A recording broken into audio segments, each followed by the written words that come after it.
9. Ignition sequence. We choose to go to the moon in this decade and do the other things, not because they are easy, but because they are hard. One small step for man, one giant leap for mankind. 1, 0, and liftoff. Mission complete, Houston. After serving the world for over 30 years, the space shuttle's earned its place in history and it's come to a final stop.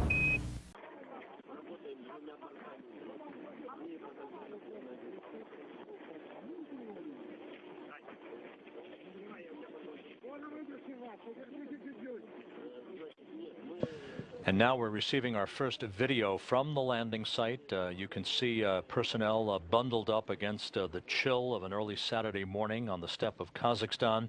They have already erected that stand around the Soyuz vehicle that landed upright. We believe the landing occurred about 25, 26 minutes ago, but we don't have an unofficial touchdown time for you. We're estimating about 10 p.m. Central Time. The first video from the search and recovery forces, courtesy of the Russian Federal Space Agency at the landing site. You can see the Soyuz descent module upright as the search and recovery forces and RSC Energia personnel begin the process of opening the top hatch along with the extraction of the crew. The first out should be the Soyuz commander from the center seat, that being Oleg Novitsky, followed by either Evgeny Tarelkin or Kevin Ford. We'll see how that plays out. The Soyuz landing in good shape after a flawless entry back into the Earth's atmosphere. As the events unfolded throughout the course of the afternoon and the evening, the deorbit burn occurring on time, all of the entry milestones occurring without incident, and the touchdown occurring, as we said, some 27 or so minutes ago, with the Soyuz landing upright. That will assist the search and recovery personnel in the extraction of the crew.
We're opening the hatch.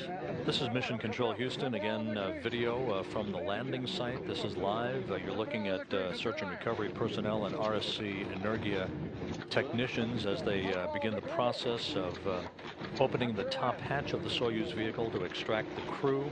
The landing of the Soyuz in an upright position occurring about 29 minutes ago. We do not have an unofficial touchdown time. We're estimating that the touchdown occurred about 10 p.m. Central Time. That is just a wag at this point. But you can see how fog and low clouds and almost zero visibility descended upon the landing site after a low pressure system and a cold front moved through Kazakhstan, creating clear skies during the overnight hours on Friday for Kazakhstan into Saturday morning. Over the course of the last 2.5 hours, those conditions deteriorated, however, obviously due to a fairly dramatic dew point that descended at the landing site. That thwarted the effort of most of the search and recovery helicopters from reaching the landing site. To the best of our information, 2 search and recovery helicopters with the most critical personnel arrived on scene. You can see those personnel attending to the Soyuz vehicle at this moment.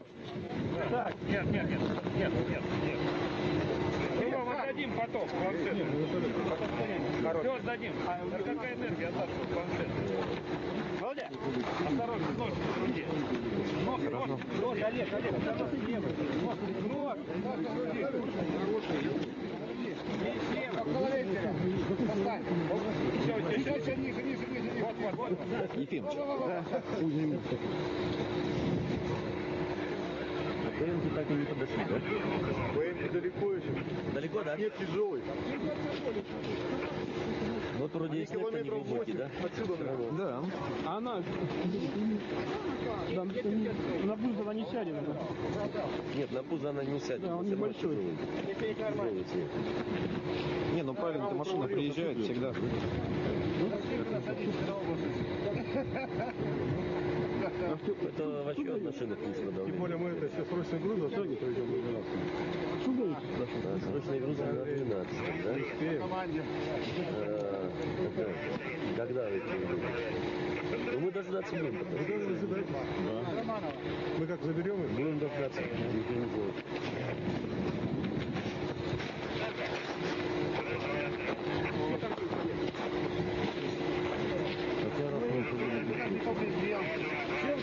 Ну это когда было объявление, я помню этот случай. Все? Дайте. Володя! Володя! Валюта!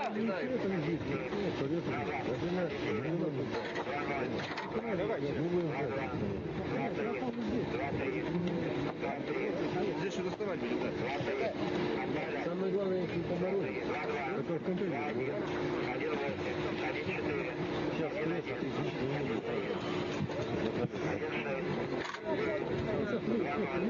Да. Кстати, светомаяк будет далеко видно. Ты что эфир-то забиваешь, Аля? Operating in very dismal weather at the landing site with temperatures hovering around the 5 to 10 degree Fahrenheit mark. The search and recovery forces and the RSC Energia personnel now working to open the top hatch of the Soyuz vehicle. The Soyuz landing upright. The stand, as it is called, placed around the top of the descent module. This is equipped with a slide that you can see on the right side of this stand that will enable the crew members, once extracted, to be carefully helped down to the surface, where all-terrain vehicles you can see in the background are standing by. We're waiting to hear further information as to how the crew will be dispositioned, whether there will be an opportunity for them to sit for a while in reclining chairs, or whether or not they'll be brought immediately to these helicopters that did make it on the ground for an expedited flight back to Kustanai. And now we're looking at the first of the crew members being extracted from the vehicle. We believe that that is should be the Soyuz commander Oleg Novitsky. Ефимыч, уйди с экрана, а? Голову, голову! Just be careful. Ефимыч! Так, на центр!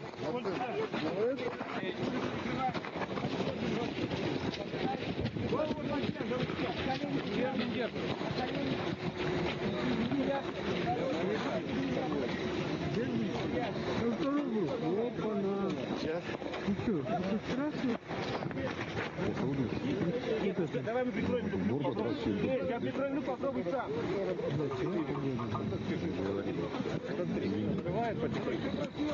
It is 9:44 on a Saturday morning at the landing site to the northeast of the town of Arkalyk. The first of the three Expedition 34 crew members has been extracted from the top of the Soyuz vehicle and helped down that slide. Personnel now working to extract the second of the three crew members. Спокойно, не торопись. Блин, не вижу.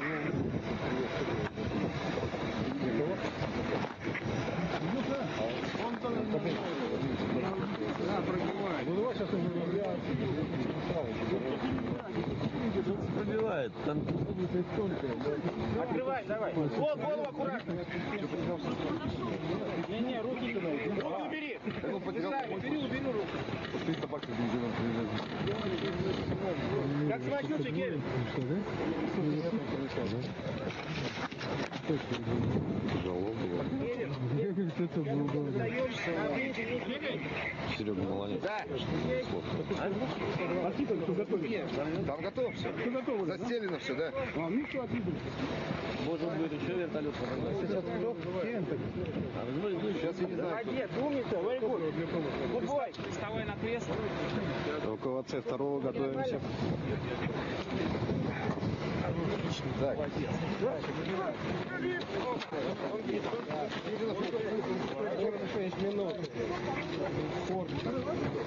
Голову. Поехали. Витя, опускаем. Голову. Так, и вот сюда, батарея. Let's put him here. Как будешь готов, Жека? Говори.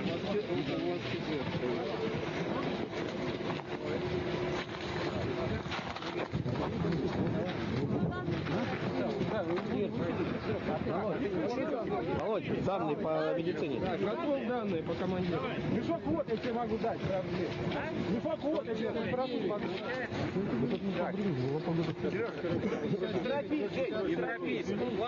And you're looking at Kevin Ford, the Expedition 34 commander, who was the second crew member to be extracted from the Soyuz vehicle, being bundled up against the extreme frigid temperatures on a Saturday morning at the landing site. To Ford's right is Soyuz commander Oleg Novitsky. Yevgeny Tarelkin will be the final crew member to be extracted from the vehicle.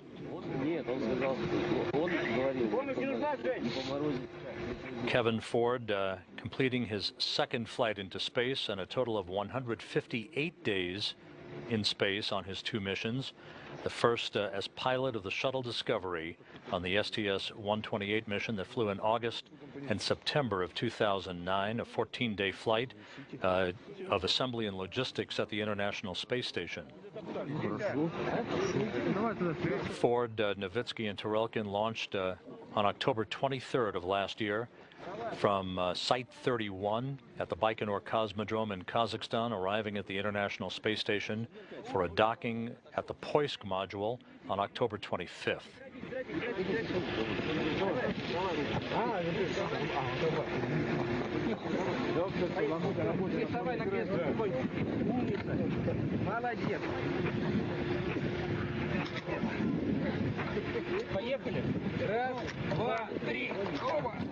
And Yevgeny Tarelkin now out. All of the crew members have been extracted from the Soyuz vehicle. Care of your head.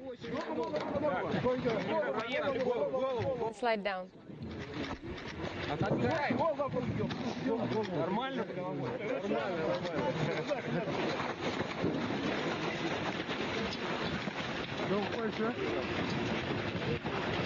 Все, готов перейти на точку перед экванатом.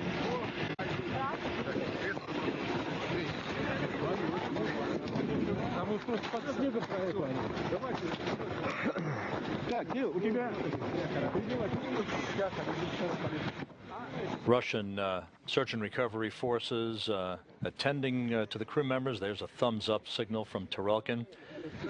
Russian nurses also on scene to conduct some very preliminary medical checks of the crew, but all three crew members certainly appeared to be smiling and in good spirits as they were all the way through their increment of almost 5 months in space.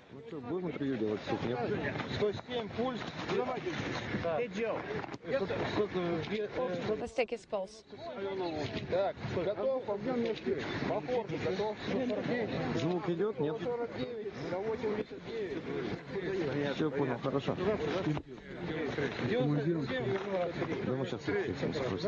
Ребят, вас сейчас в прямом эфире видят в СУПе. We're showing you live in the MCC.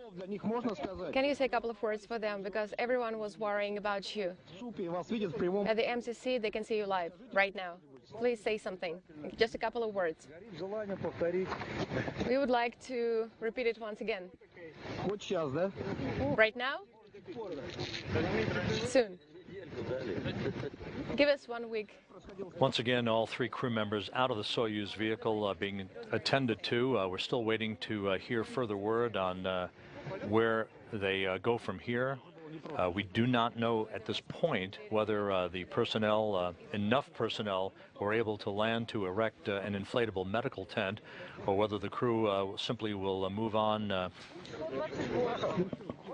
to be brought into the available search and recovery helicopters that are on the ground at the landing site for an expedited return to the staging city of Kustanai.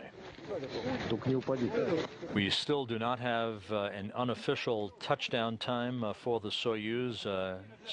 Based on the voice calls that we received, we can only speculate that the touchdown time was around 10:08 to 10:10 p.m. Central Time. That's the best information we have at this point. And so after a few minutes in a reclining chair to begin an acclimation to Earth's gravity, Oleg Novitsky, the Soyuz commander, begins to be brought, and it appears as if he will be brought towards one of the helicopters that landed for an expedited return to Kustanai. Kevin Ford now being bundled up and being hoisted to be brought, we believe, to one of those helicopters that were able to land on the ground, and Tarelkin now will follow in suit.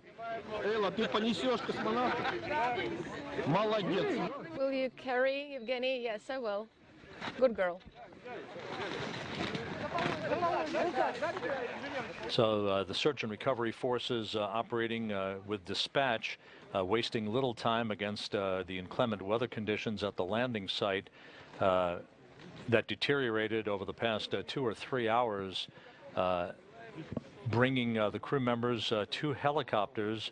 We don't believe that the requisite number of helicopters landed to erect the inflatable medical tent near the spacecraft. And as you can see from this view, it appears as if the crew is being brought to the available helicopters for an expedited return to Kustanai.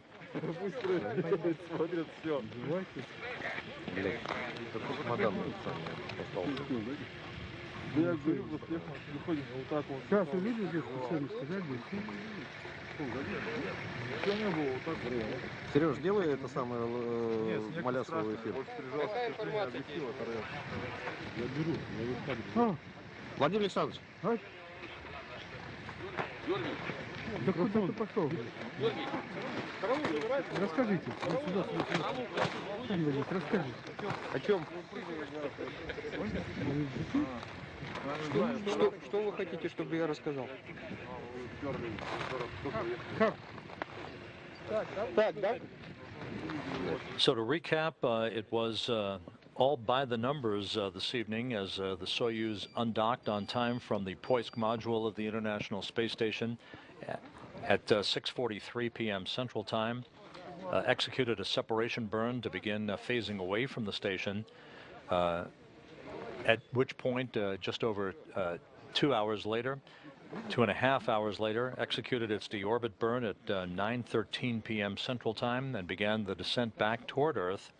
All of the entry milestones were executed without an issue, and the only problem this evening, Saturday morning Kazakhstan time, was the weather that closed in on the landing site rather quickly and rather dramatically.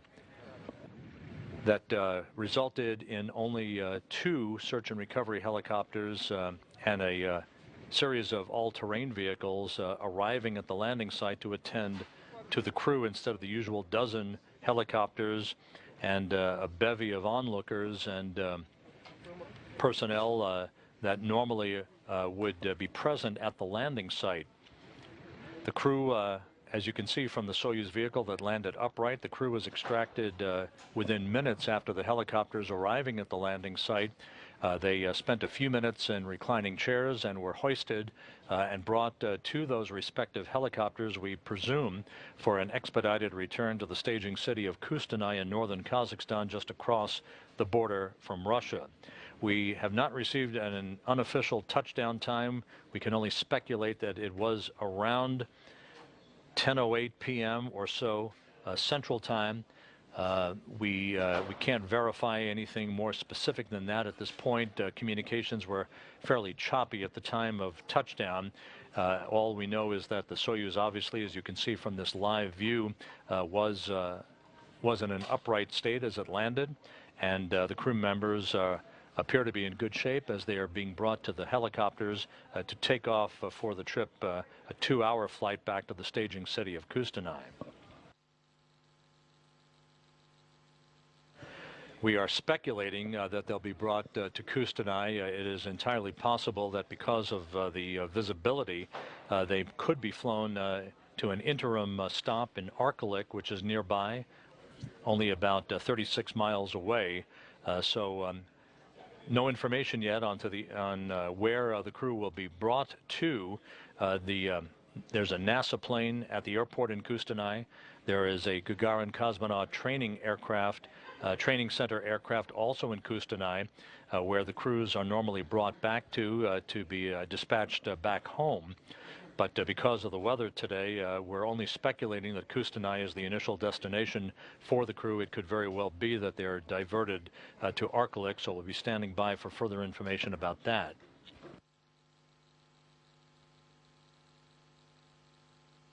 And even as this recovery operation continues on the steppe of Kazakhstan to the northeast of Arkalyk, further to the northwest, back in Russia at Star City at the Gagarin Cosmonaut Training Center, the next trio of crew members to be launched to the International Space Station, Pavel Vinogradov, Alexander Mazurkin, and Chris Cassidy of NASA, are preparing to depart Star City to fly down to the Baikonur Cosmodrome in Kazakhstan for the final 2 weeks of training that will lead to their launch in the wee hours of March 29th Kazakhstan time, the afternoon of March 28th U.S. time here in Houston, to join up with their crewmates on what will be a single-day launch to docking, a 4-orbit 6-hour transit from the launch pad at Baikonur to the International Space Station.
This is Mission Control.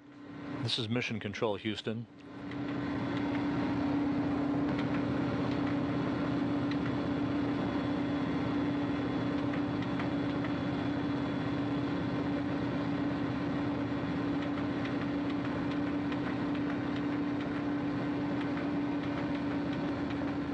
This is Mission Control, Houston. This is a replay, a video shot inside one of the search and recovery helicopters of the descent of the Soyuz vehicle toward its landing site. Below, you can see the thick clouds and the fog that hindered the landing of all of the search and recovery helicopters.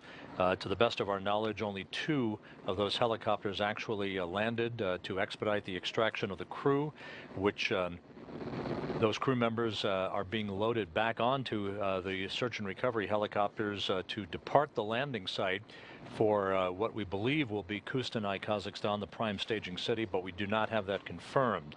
Again, this video showing the Soyuz descending under the parachute, disappearing into the thick clouds where it landed, just about right on target at what we believe was a landing time almost an hour ago of about 10:08 p.m. Central Time, although we have not received any confirmation of either an unofficial or official landing time.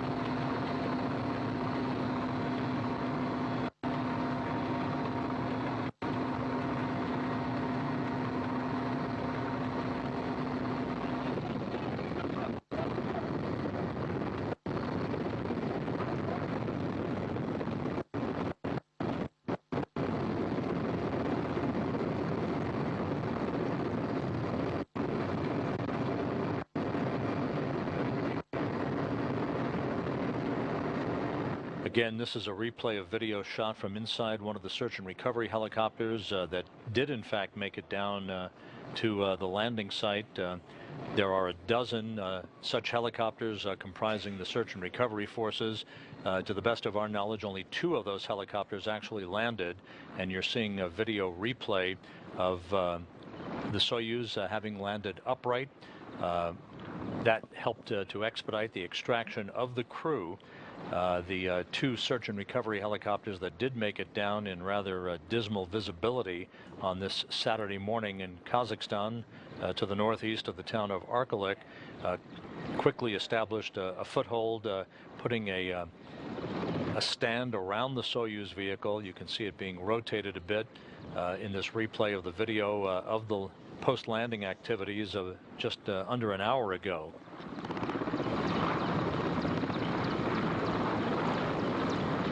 The crew was extracted with Oleg Novitsky first out, followed by Kevin Ford and then Yevgeny Tarelkin. They were placed in reclining chairs for just a few minutes.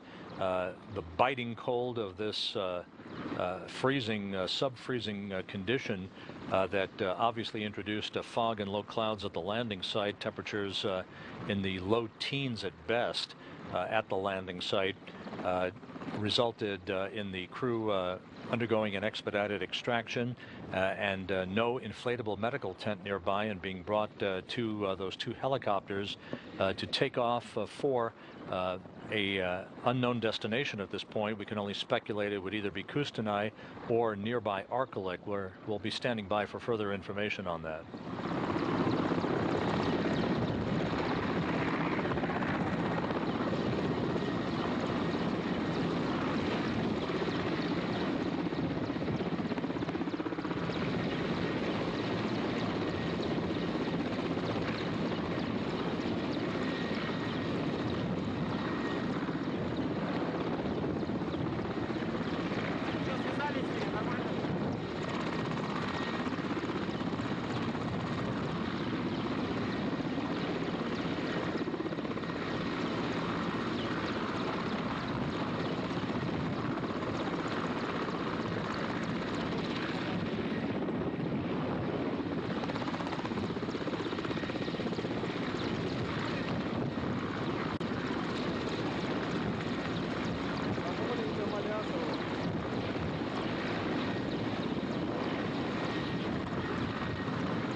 Again, this is a video replay of activities that took place within the past hour as the most critical search and recovery personnel from the Ros Aviatsa search and recovery forces attended to the Expedition 34 crew in the Soyuz capsule that landed, we believe, at approximately 10:08 p.m. Central Time. We simply cannot get a more accurate time than that.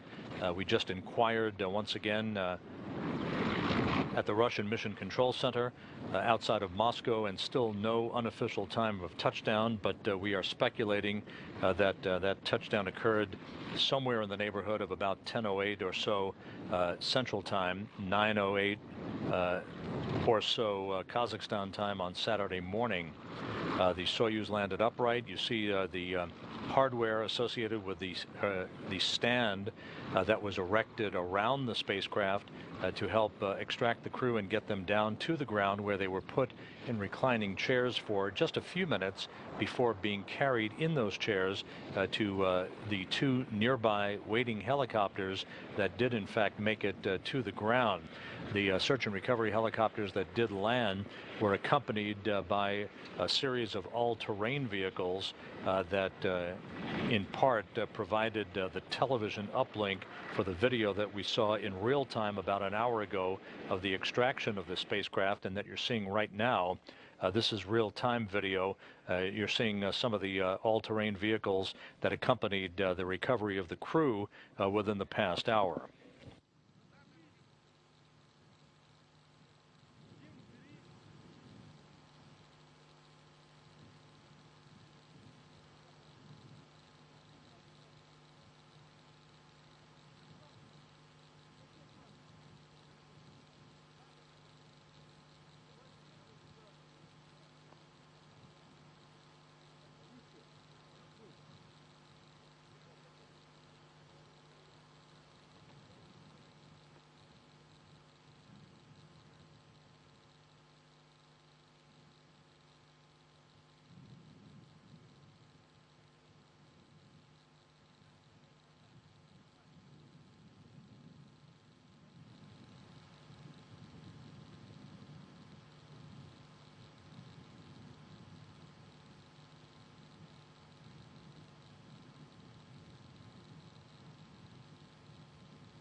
Этапах полета у нас нет.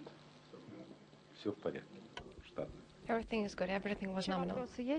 Are there any other questions? Если вопросов больше нет, If there are no other questions, then this completes our press conference.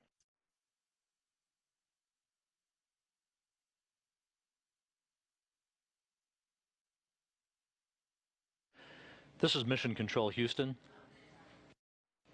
We are receiving reports from the Russian Mission Control Center outside of Moscow that Russian space agency officials are indicating that the crew members of Expedition 34, Oleg Novitsky, the Soyuz commander, Yevgeny Tarelkin, and NASA's Kevin Ford, are likely to be flown back in the search and recovery helicopters they were loaded into a short time ago, back to the staging city of Kustanai, expediting their return to board respective aircraft. A NASA plane that will carry Kevin Ford back to Houston, and a Gagarin Cosmonaut Training Center aircraft that will carry Novitsky and Tarelkin back to Chkalovsky Airfield, the military base just outside of their training center in Star City, Russia. So with that, we'll recap by indicating to you that our best estimate of a landing time for the Soyuz in a fog-shrouded snowy steppe in Kazakhstan. We are estimating that the landing was at around 10:08 p.m. Central Time, 9:08 a.m. Kazakhstan time, but that is a very, very rough and unofficial time. We simply cannot get a more accurate time from the officials supervising the search and recovery operations at this point.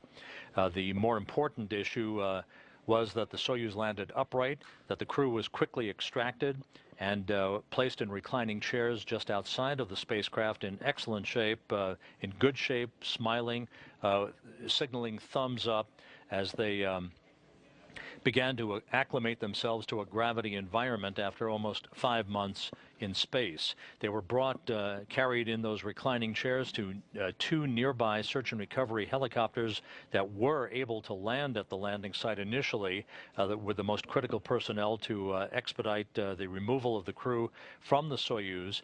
And the reports that we're now receiving from the Russian Mission Control Center are that the crew will be flown back to Kustanai, Kazakhstan, the prime staging city, about a 2-hour helicopter ride from the landing site back to Kustanai, where they will be dispositioned to board their respective aircraft for the flights back home. So the almost 5 months for Expedition 34 crew members, Kevin Ford, Oleg Novitsky and Yevgeny Tarelkin, that began with their launch as part of the Expedition 33 crew under the command of Sonny Williams, who was on board the station at that time back on October 23rd. Ford, Novitsky, and Tarelkin reached the International Space Station 2 days later, docking with the Poisk module on the space-facing side of the Russian segment of the International Space Station on October 25th. They spent 144 days on board, 144 days in space, 142 days on board the International Space Station, logging 2,304 orbits of the Earth, almost 61 million miles of travel in an adventure that ended with their safe landing on the steppe of Kazakhstan, we believe at around 10:08 p.m. Central Time this evening, 9:08 a.m. Kazakhstan time on Saturday morning. The crew is safe. They appear to be in good shape, being flown back to Kustanai, Kazakhstan for the trip back to Houston and back to Star City, Russia. So with that, we'll wrap up our day-long coverage of the return of the Expedition 34 crew that ended with a safe landing of Kevin Ford, Oleg Novitsky, and Yevgeny Tarelkin. That's it from here in Houston. We'll wrap it up and remind you that we'll be back on the air on Monday morning with the ISS Update Hour, that commentary hour to air on NASA television at 10 a.m. Central Time, 11 a.m. Eastern Time. There will be a series of video files in the early morning hours on Saturday, and again on Saturday afternoon. We would urge you to consult the latest information on the NASA website at www.nasa.gov/station for all the latest information regarding the return of the Expedition 34 crew. Ford, Novitsky, Tarelkin back on Earth, safe and sound after almost 5 months in space. With that, we bid you a good weekend and a good evening. This is Mission Control Houston. Nach 144 Tagen im All sind 3 Besatzungsmitglieder der internationalen Raumstation ISS wohlbehalten nahe der Stadt Arkalik in Kasachstan gelandet. Die beiden russischen Kosmonauten und ihr amerikanischer Kollege wurden von Helfern aus der Soyuz-Kapsel geholt. Der monatelange Aufenthalt in der Schwerelosigkeit hat die Muskeln der Raumfahrer geschwächt. Dichter Nebel in der Steppe hatte die Landung der Kapsel um einen Tag verzögert.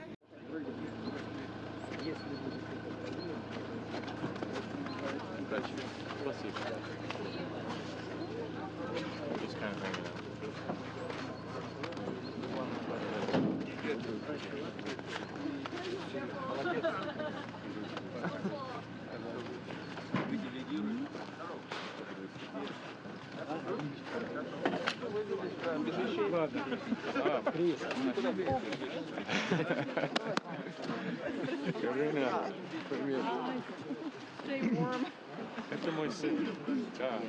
Thomas Pavel. And Pavel's wife Marina. Good morning. Good morning. What's your name? Colin. Yeah. Саш подъедет, сейчас там его уже ждут. Ну, 20 минут. Я ему звонил, сказал, все, выходим. Да вон он есть. На белый газет. You're stuck, your feet are stuck there. I've got a nice solid spot over there. Красивый. Ну, видишь, у нас неудачно. Хотели с ним хоть стаканчик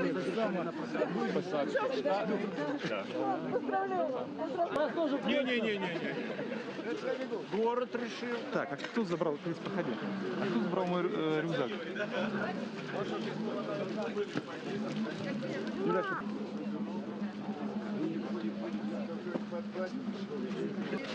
Дали поспать. Не волнуйся, вторые сидят на измене.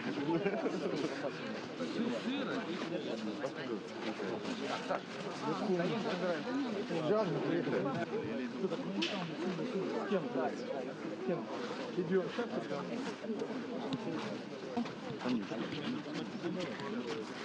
Пойдем? Саша, да. Скользко очень. Поехали.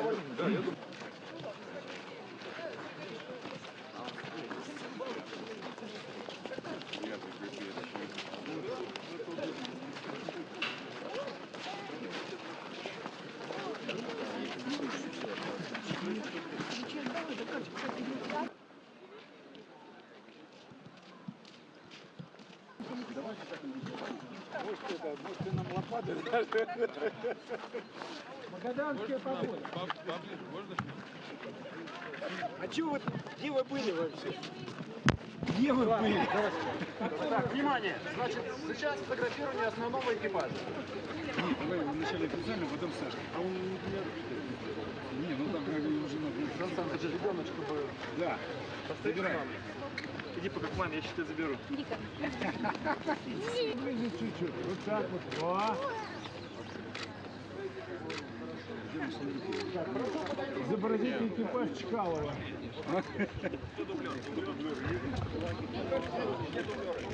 Ехали вот друзья стоят, Коленко. И я не знаю.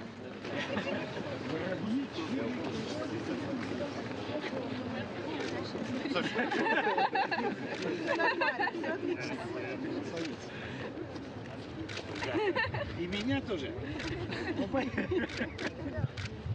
Да, сейчас. Пойдем. Ну-ка, смотри. Прошу. Так, уважаемые друзья, пожалуйста. Dear friends, colleagues, please your questions to the crew. How are you feeling? How's your mood? The mood is great. We're ready to work. So many people came to see us off. And of course the mood is great. I'm excited. Tell us about the mission program. Anatoly Yakovlevich is the specialist. He's not here, but talking about the mission goals, they are very interesting. The expedition is full of different tasks. We'll have a few spacewalks. There will be different transportation vehicles coming from Europe, NASA, Russian vehicles. Could you please tell us, are you going to be celebrating the Pancake Day? Of course. Of course we will be celebrating.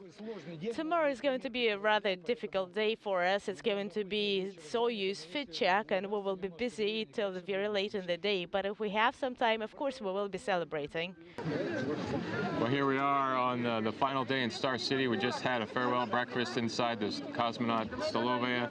Had a few pictures out here in front of this historical place, and we're about to board the bus and head to Kazakhstan.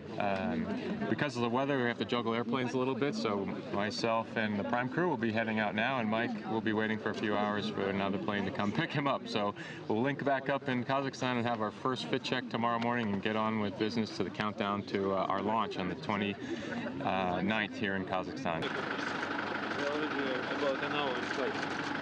In their focus suit? They changed in helicopter. Паш, ну ладно, да? Паш. Кать, ну Кать, давай. Счастливо. Так, 2, 3, я передумал. Все, закрывай.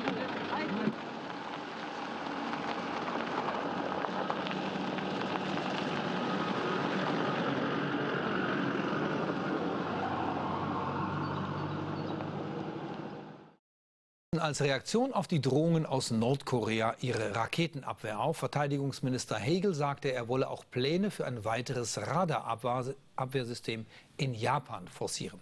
Auch in Sachen Syrien-Konflikt treffen die Amerikaner offenbar Vorbereitungen. Die CIA prüft einem amerikanischen Medienbericht zufolge mögliche Drohneneinsätze. 3, 2, 1, 0. Eine Luftabwehrrakete hebt ab. Die Amerikaner wollen vorbereitet sein, wenn Nordkorea seine Drohung wirklich wahrmacht und tatsächlich eine Atomrakete mit Kurs auf die USA startet. Das abgeschottete kommunistische Land hatte einen solchen Schlag nach neuen Sanktionen wegen seiner vergangenen Raketentests in Erwägung gezogen. US-Verteidigungsminister Hagel will nun 14 weitere Abfangraketen in Alaska aufstellen. Mit diesen Schritten stärken wir die Verteidigung unseres Heimatlandes, halten die Verpflichtungen gegenüber unseren Verbündeten und Partnern aufrecht und machen der Welt klar, dass die USA einem Angriff entgegenstehen können. Damit kehrt Präsident Obama zu den Aufrüstungsplänen der Bush-Administration zurück, um gleichzeitig auch einer möglichen Bedrohung aus dem Iran begegnen zu können. Der Geheimdienst CIA bereitet parallel nach einem Bericht der Los Angeles Times angeblich Drohneneinsätze in Syrien vor. Sie richten sich gegen im Bürgerkrieg aktive Al-Qaida-Kämpfer. Genehmigt habe Präsident Obama diese Einsätze bisher nicht.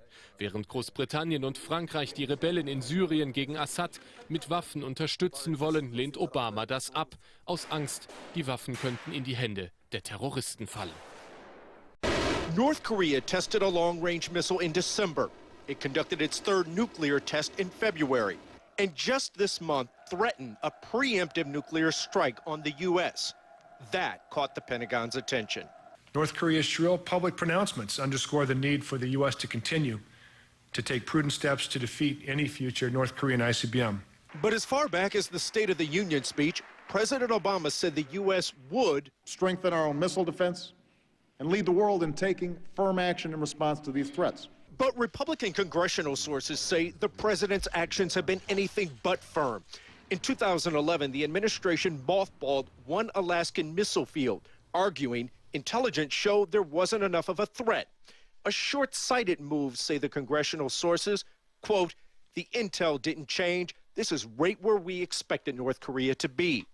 And that is in possession of a missile that could travel nearly 5,000 miles, in theory, since North Korea has never successfully launched a long-range ICBM. I think what you see here is mainly a political signal to North Korea that no one's going to be intimidated by their December launch and then the subsequent nuclear test. The existing interceptors have had technological problems and haven't performed as planned. The Pentagon is testing a new missile and won't buy the additional 14 until officials are sure they can fly. We spend $10 billion a year on missile defense. We spent about $250 billion over the last few decades. We still aren't anywhere close to a system that can actually protect the United States from a determined adversary. Yes, I'm saying we're wasting our money. The Pentagon hopes to have the 14 new missiles ready to go by the year 2017. Officials are also scouting locations for a potential third launch site on the east coast of the United States. Chris Lawrence, CNN, The Pentagon. In London have unearthed more than a dozen skeletons, all of them thought to have been victims of the 14th century plague known as the Black Death. Isa Suarez has the story. This is your typical London square, pretty unassuming. Behind me, we have a hospital. On the other side of the square, we've got a primary school, a couple of residential houses there, and also a few shops. But if you look over my right shoulder, you'll see a construction site. Now, this is no ordinary construction site. Here, they've unearthed some very interesting and peculiar findings. 2.5 meters below ground level, 14 well-preserved skeletons were uncovered here. Bodies of evidence believed to be victims of the Black Death. The skeletons have been moved for testing, but the grounds are still marked by the carefully laid out graves. Jay was one of the archaeologists who found this. Jay, how do you know that these skeletons are caused by the Black Death? Well, we're standing in Charterhouse Square and we have historical documents from the 16th century which discuss the laying out of this burial ground. So we're fairly certain within this area there is a burial ground from the mid-14th century and that it was a Black Death emergency burial ground. In the 1300s, the Black Death killed between 20 and 30 million people in Europe.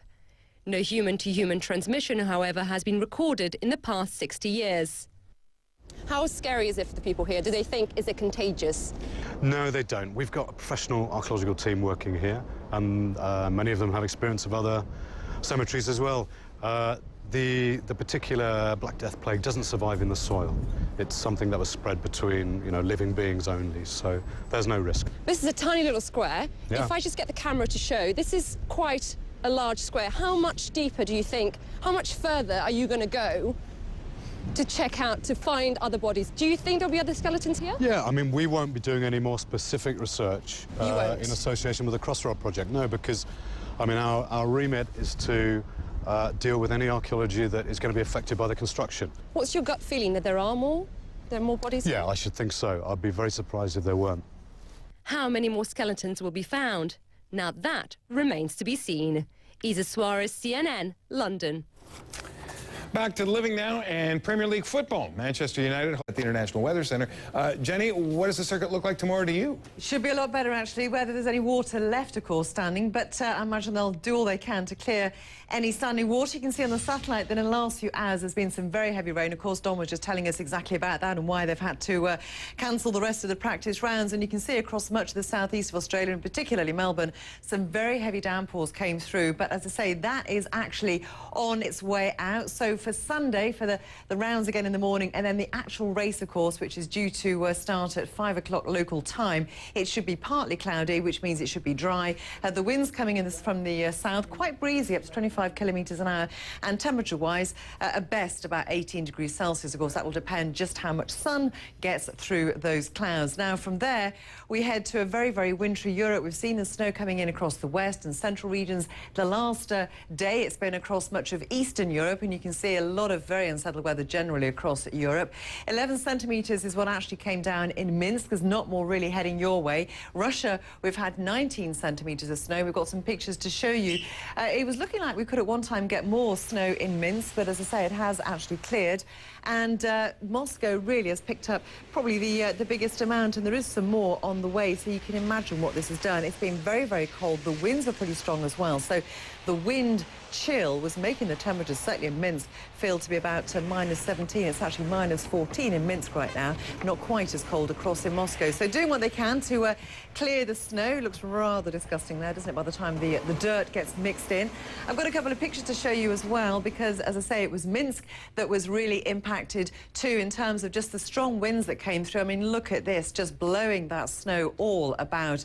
And then obviously in Moscow, you saw what was happening with the bigger equipment, but for a lot of people, it was literally a case of get out your car and push if you can. So is there more in the forecast? Well, this is the system through Sunday continuing to push into much of Eastern Europe. Still some pretty heavy snow in some areas, but not a lot still to come down in Minsk. Maybe in Moscow we could pick up around another centimetre, so the worst of that is gone. But across the west we need to turn our eyes here again, because we are seeing more snow across Central Europe, some sleet and snow across the UK, rain, and also some pretty strong winds as well coming in with the system. So because of all that, we have got warnings in place, and in fact we've got the probable alert in place for the southwest of the UK and into southern Wales as well. So very strong winds in the forecast, bringing the snow with it. So again, we could potentially see some blizzard conditions across those higher elevations, and look how widespread again that snow is. Very cold across the east, but those temperatures still below the average across the west and the north. A very unsettled picture. Rain coming in as well as that snow, and as I said, very widespread. So be prepared for travel delays at the major airports on Sunday, mainly because of the wind. John. Wow. Okay, Jenny Harrison at the Weather Center. Thanks very much. Ja, beim Autofahren nennt man das dann Aquaplaning, und das gibt es auch bei der Formel 1. Der Saisonauftakt der Formel 1 startet nämlich mit einem Regenchaos. Das Qualifying musste abgebrochen werden, weil zu viel Wasser auf der Piste war und es für die Formel 1-Piloten ganz einfach zu gefährlich wurde. Bis zum Abbruch war das Qualifying eine einzige Rutschpartie mit echten Schrecksekunden. Reinhard Brinks berichtet. Dieses Qualifying bot wirklich Spektakuläres. Wer ein Fan von Abflügen ist, der kam in Melbourne auf seine Kosten. Die Bedingungen im Albert Park irregulär. Der Abbruch fand allgemeine Zustimmung. Boah, ich sag mal, kann ja keiner was für. Also das Wetter ist in niemand seinen Händen, und ich glaube, es war die richtige Entscheidung, das abzubrechen, zumal es jetzt auch gleich dunkel wird. Also mit einer halben Stunde Verspätung wegen der heftigen Regenfälle hatten die Fahrer den ersten Qualifying-Abschnitt noch in Angriff genommen. Die riesigen Wassermassen auf der Piste forderten auch prominente Opfer. Lewis Hamilton im Mercedes flog von der Strecke, Felipe Massa verlor an seinem Ferrari den Frontflügel. Alle Unfälle verliefen aber zum Glück glimpflich. Am besten zurecht mit den widrigen Verhältnissen kam Nico Rosberg. Vor Vize-Weltmeister Fernando Alonso gelang dem Silberpfeilpiloten die schnellste Zeit. Wirklich schade heute, weil das Auto lief richtig gut und die Bedingungen lagen mir auch sehr, sehr gut. Daher wäre also fast garantiert ganz vorne drin gewesen jetzt im Qualifying. Weil der Himmel über Melbourne nicht daran dachte, seine Schleusen zu schließen, entschloss sich die Rennleitung zum Abbruch. Heute Nacht um 1 Uhr deutscher Zeit wird das Qualifying fortgesetzt. Weltmeister Vettel rechnet sich im Kampf um die Pole einiges aus. Ich bin guter Dinge. Ich denke, wie gesagt, bis jetzt waren wir ganz gut dabei und der Rest zeigt sich. Morgen soll es auf jeden Fall trocken sein. Den begeisterungsfähigen Fans in Melbourne wäre es zu gönnen. Sie ließen sich vom nasskalten Wetter die Stimmung jedenfalls nicht vermiesen. Sagst zu meinem Antrag, dann muss ich doch Priester werden. So drohte Jorge Bergoglio seiner geliebten Amalia. Da war er 12. Heute ist er 76 und Papst. Als Franziskus traf er heute internationale Medienvertreter und bedankte sich. Durch sie erreiche die Kirche viele Menschen. Wieder mahnte er zu Bescheidenheit und Offenheit. Und wenn man Amalia glauben darf, seiner Freundin aus Kinderzeiten, dann beschreibt das den Papst sehr gut. Andreas Popp berichtet. Immer wieder lächelt Papst Franziskus, schüttelt jedem die Hand, lässt sich umarmen. Herzlich und offen haben ihn heute die Journalisten erlebt, die in die große Audienzhalle gekommen waren. Zuvor hatte er zu den internationalen Medienvertretern gesprochen, über die Kirche und ihre Arbeit. Dann erzählte er ganz frei, ohne Skript davon, wie er den Moment der Wahl erlebte und wie er dank des brasilianischen Kardinals Claudio Ummes seinen Namen gefunden hat. Als es etwas gefährlich wurde, hat er mich immer getröstet. Als die Stimmen auf 2/3 angestiegen sind, hat er mich in den Arm genommen und gesagt, vergiss die Armen nicht. Da habe ich sofort an Franz von Assisi gedacht.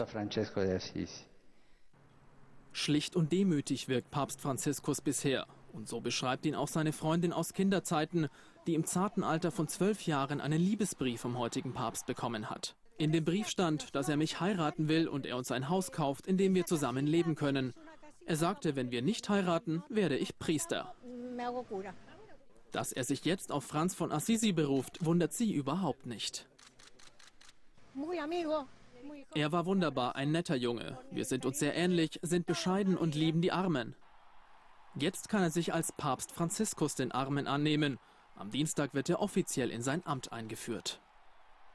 In Berlin haben erneut tausende Menschen für den Erhalt der sogenannten East Side Gallery demonstriert. Das längste noch erhaltene Stück der Berliner Mauer war in den 90er Jahren von mehr als 100 internationalen Künstlern bemalt worden. Ein Teil davon soll nun weichen, um Zugang zu einem dahinterliegenden Baugrund zu schaffen. Derzeit ruhen die Abrissarbeiten an der Mauer zwar, der Baustopp endet jedoch in Kürze.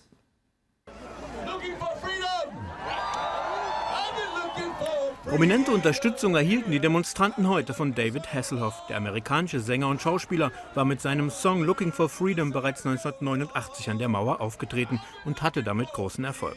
Grund genug für den 60-Jährigen, sich heute für den Erhalt der East Side Gallery einzusetzen. Für Hasselhoff sollte dieses letzte Stück Mauer unantastbar bleiben. Es ist der letzte Platz, zu dem die Menschen kommen, sich erinnern und darüber reden können, was damals geschah.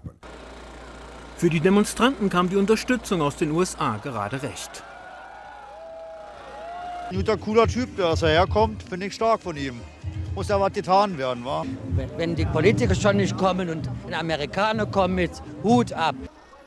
Anlass für die Demonstration, hier soll möglicherweise schon bald wieder gebaut werden. Für die Errichtung von Apartments und einer Fußgängerbrücke über die Spree sollen Teile der weltbekannten East Side Gallery weichen, soweit die Pläne der Investoren.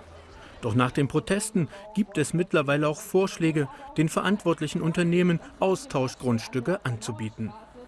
Die Formel 1 ist in die neue Saison gestartet. Das Auftaktrennen im australischen Melbourne gewann der Finne Kimi Räikkönen. Den zweiten Platz sicherte sich der Spanier Fernando Alonso. Titelverteidiger Sebastian Vettel, der von der ersten Startreihe ins Rennen ging, wurde am Ende Dritter.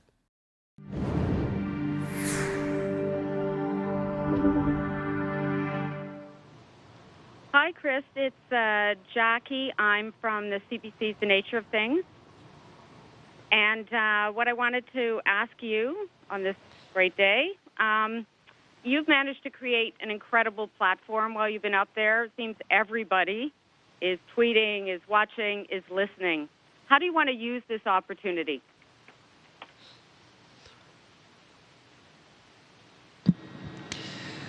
You know, there are a lot of really interesting things going on in Canada right now and around the world, and in all different fields. And we tend to only focus on a few, the ones that somehow bubble up to a level of public perception. Personally, I think what we're doing in human exploration, in trying to understand our world better, trying to understand the area around our planet better, and then try to understand the rest of the universe, I think that is important. I think it's a critical thing for the health of the planet, for the health of the Canadian economy, and just generically for people. And so for the last 20 years as an astronaut, I have been speaking at schools, talking to the media, writing and doing everything I can to try and just let people know what the Canadian Space Agency is doing. And now, living on the space station with the incredible privilege of commanding this spaceship, and also with the new technology that's available through social media and the direct links that NASA has built between this spaceship and Earth, it has given us the opportunity now to really clearly transmit what it is we're doing up here and to let Canadians and really the whole world see. And that is the goal. And I'm really delighted at just the level of response when you give people a chance to see what's happening here in the universe around them. When you get them to experience it as people, then the response becomes overwhelming. And Twitter is just a means of communication. It's just another form of radio, but it's extremely vivid, the level of public support, and I'm really pleased to see it. And I think the science is important, but I think people's awareness of the science we're doing is important as well. And I'm just pleased to be the messenger in the middle. Thanks. Bonjour, monsieur. Good morning, Mr. Hadfield. So, excuse me, you were saying effectively that science is very important because it helps us to better understand the universe, the planet we live on, and I just wonder, within this framework, how is scientific research important in Canada, since obviously there's been some policies that have cut the financing with respect to some of these scientific research projects. So can you tell us how important is research? And what have been some of these research projects that you've been involved in? Well, it is always very necessary within a country like Canada, a province like Quebec in Canada. It's like a family, like at home. It's good to have a balance between your dreams and what is practical, between what I want to do and what I have to do every day. And just as it is at home, you have to use a part of the money for today and some of the money for the problems, insurance, health, and all of that stuff. But also, at the same time, you have to look at some of this and save it for the future and look out for the future to inspire my children, our children, and to be able to better understand the environment for health in the future for my family or for our country. So the big question is, what is the proper balance within this, obviously? And so for me, and in Canada, we have a fantastic balance because we have a very high quality of life, and at the same time we have a lot of universities. We also have the opportunities for the young Canadians as never before. And it is difficult. It's maybe not the easiest moment in history, but between the First and the Second World War, it was a tough time. Every historic time, there's always problems. So this reminds us or make us think that these are the worst problems ever, but they may not be. At the same time, you always have to be thinking long term and to have a balance between today and tomorrow. And with what we do here today, we have our manipulating arm, and also we have some experiments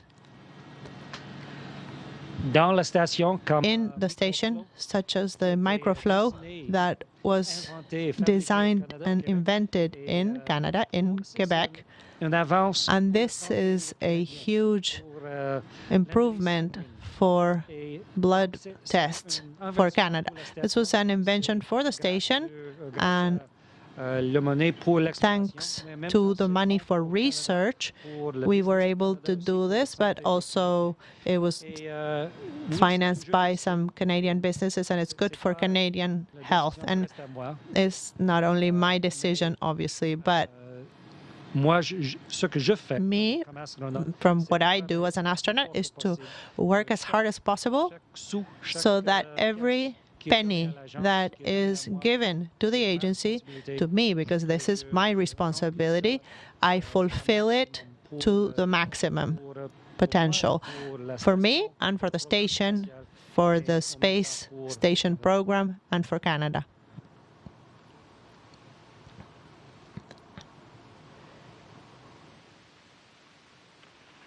Hi, Chris. It's Peter Wright from the Canadian Press. We've seen you smiling all the time. We've seen your tweets. We've seen your pictures. A question I have to ask, and people kind of wonder sometimes, is there anything you find frustrating up there? Is there anything that just gets your temper going? I just wonder if there's any difficulties you face, any frustrations that you keep to yourself, or just to keep yourself going. And if you can answer in French as well, I'd appreciate it. Peter, this is a marvelous, marvelous human experience. And I mean, the only thing that gets me mad is I have to sleep. I mean, this is a tremendous opportunity, one that I've dreamed about since I was a young Canadian, and one that I've worked towards ever since. And my resolution has been to make the absolute most of it, to spend as little time sleeping as I can. If I get an extra 3 or 4 minutes, go look out the window. When I get back from this, I'm going to regret every minute that I didn't spend looking at the world, or trying small experiments, or doing things that are impossible in the rest of my life. And no, I mean, you can find beauty and pleasure in every day, or you can find frustration and hate in every day. It's kind of a personal choice. And up here, the opportunity for the pleasurable, beautiful part is overwhelmingly in the majority. So I don't let myself get that way. It's not going to help, and it's kind of counterintuitive to being in a place like this. Et en français, in French, chaque jour, every day, everybody has to choose whether you want to be frustrated or whether you want to have a good emotion, to be ready for the day and to feel fine about everything that's going to happen today. And I have been dreaming about being in the station since I was 9 or 10 years old, and I've been training for this moment all my life. So for me, the most frustrating part maybe is the need to sleep, because this takes out a couple of hours of my day. And like I said before, it is an environment that is amazing, inspiring. And when I have 3 extra minutes, we have the window that is like a dream to look out that window. And so I would say no. I chose the emotions of being here. I can change the emotions myself. This is a personal choice. So I choose to be in a good mood and to fully appreciate the taste of being here. Hi, Chris. It's Jackie again from The Nature of Things at CBC. Because I'm here for The Nature of Things, I'm wondering if David Suzuki was up there with you, what would you want to tell him and show him about how the science in space has applications down here in the real world?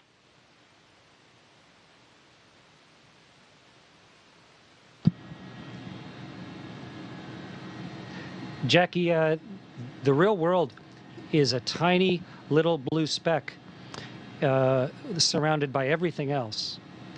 And we are only just starting to understand about all the rest of that. And it is only by taking these first steps away from our planet, both with machinery, with robots, but more interestingly and much more deeply with people, that we can really start to see the world's place in all of that.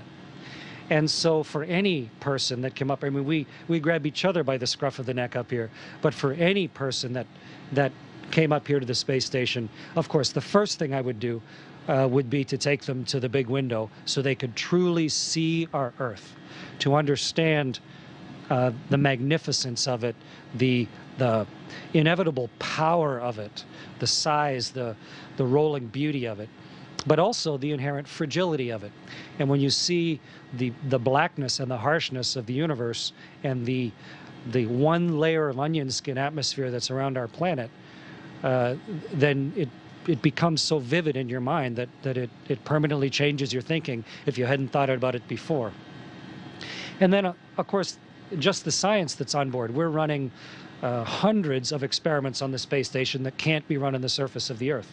And so after we got over the initial wonder of it, I would go around to each of the racks around and talk about the metals research that's going on in that rack over there, or the crystallization research that's going on over my head to try and make better materials on Earth, or microflow here in my hands that's floating around, a Canadian experiment that has taken this challenge and necessity of keeping people healthy out here, and as a result have come up with a way of doing blood analysis in something that you can see is the size of a bread box or a big loaf of bread.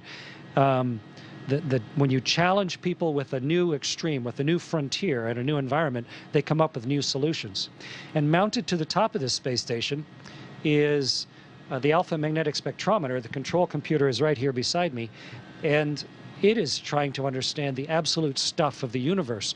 What is antimatter? What is the percentage of antimatter and dark matter, collecting dark energy from the universe? Something that has just very recently even been theorized and proven, and we are using this human platform to dig into that, to actually get out there and sample it, something that can't be done any other way. So it would be with great pleasure and pride that I would have anybody come up, and someone of David Suzuki's stature would be a wonderful guest, but also a wonderful representative of humanity to come up and really see the magnificence of what we're doing together up here.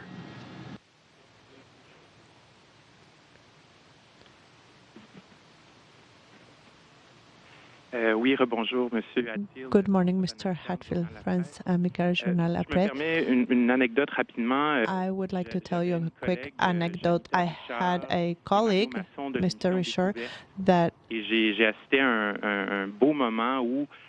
was at a very important time when Mr. Richard had told him, or had written,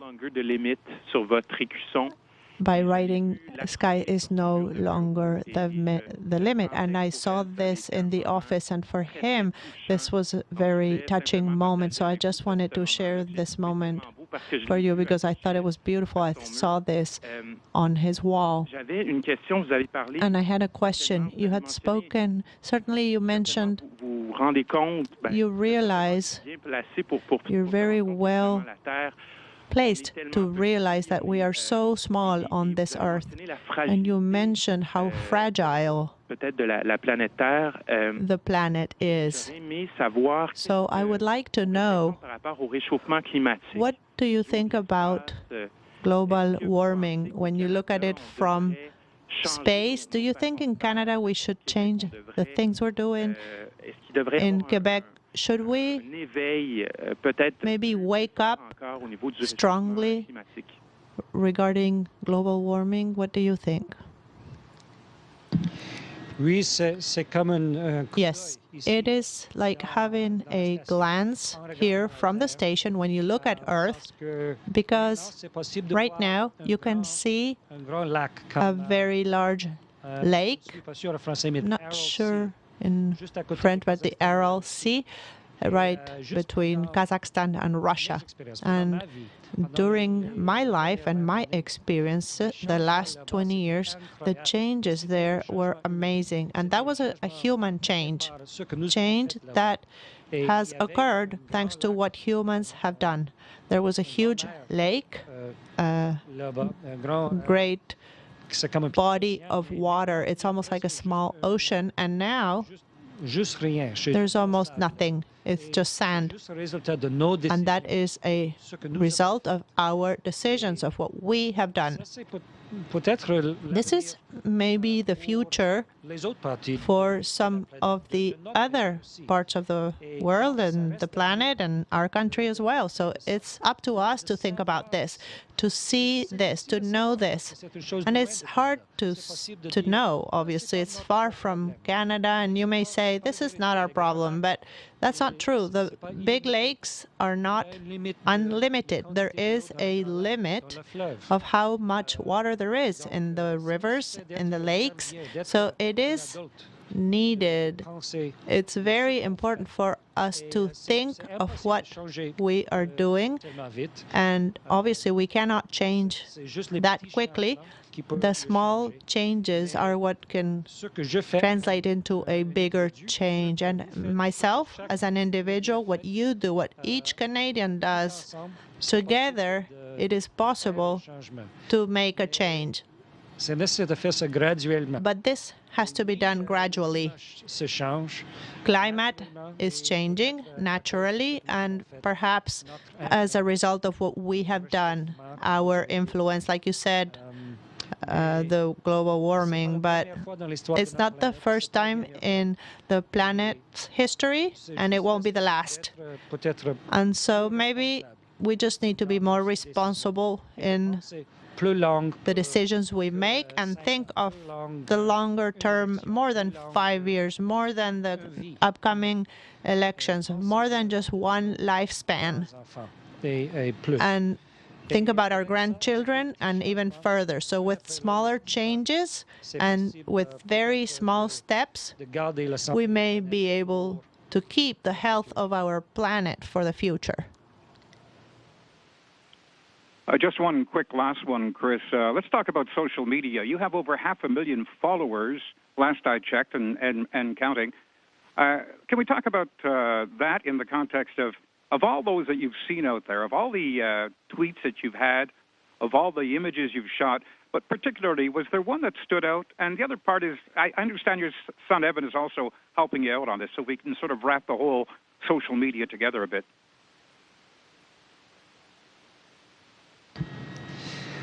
Well, first, let me just say that a tremendous number of people have worked very, very hard to make this type of thing possible for our country, and for me to be here as a representative. People right across the country building Canadarm, that was our ticket on board. The people at the Space Agency, of course, do tremendous work. I've worked at this for a long time myself, along with the other astronauts. And so this is only the result of that this possibility even exists. And the public awareness of it comes from all that huge pyramid of work that leads up to it, and really is culminating now with something really clear to focus on. And I think it's great. I've enlisted the aid of someone who's of the right generation to try and give me advice on how to use social media, in addition to all the other wonderful work that's being done. And my son Evan has been helping me with that and doing a terrific job, as evidenced by the number of people. And Twitter's just one measure, of course. There's over 500,000 people following on Twitter, but social media has many different forms. And the numbers are good to read, but what's important out of it is the impact that it has. And you asked what is significant out of that for me. I read constantly about schoolrooms across Canada and around the world that are using this to teach, that are using the work that I'm doing, the science that we have on board like microflow, the pictures that we take of the world, the fact that I speak 3 languages, 1 reasonably and 2 passably. They use the fact that I play guitar and play music. They use all of those different facets of this human experience leaving Earth in order to teach, in order to inspire young people all around the world, but specifically for us, of course, in Canada, to make the most of themselves, to understand our place in the world. And it's a really clear message when you can see one Canadian constantly comparing all of these places around the world almost simultaneously. It's hard to view the other places as foreign and different when they are all viewed in 90 minutes. And for me, it's very heartwarming when I see that people are internalizing that, when they stop using the third person and start talking about we and us and not just you and they. And so I mean, mine is just one voice in billions. I'm the commander of this spaceship, but I'm the 35th commander of this spaceship. This is by no means any sort of pinnacle. But at the same time, I'm trying to use whatever means I can in order to just help people see themselves better and to make better decisions, whether they're 5 years old or whether they're 85 years old. And social media and all of the work that the people are doing has been a big part of that. And this is Mission Control Houston, a very busy day for the 3-person crew aboard the International Space Station today, now commanded by Chris Hadfield, the Canadian Space Agency's first commander of the International Research Outpost. On board with him are Tom Marshburn of NASA and Roman Romanenko of the Russian Federal Space Agency. The trio has been working on a variety of different activities today. They're adjusting to the smaller crew size after the departure of previous commander Kevin Ford and his Russian colleagues Oleg Novitsky and Evgeny Tarelkin, who returned home this weekend with a landing on the Kazakh steppe. Kevin Ford already back home in Houston and reportedly doing very well after his more than 4 months in space, and his crewmates are back in Moscow. It was a very cold and wintry time on the Kazakh steppe for the landing.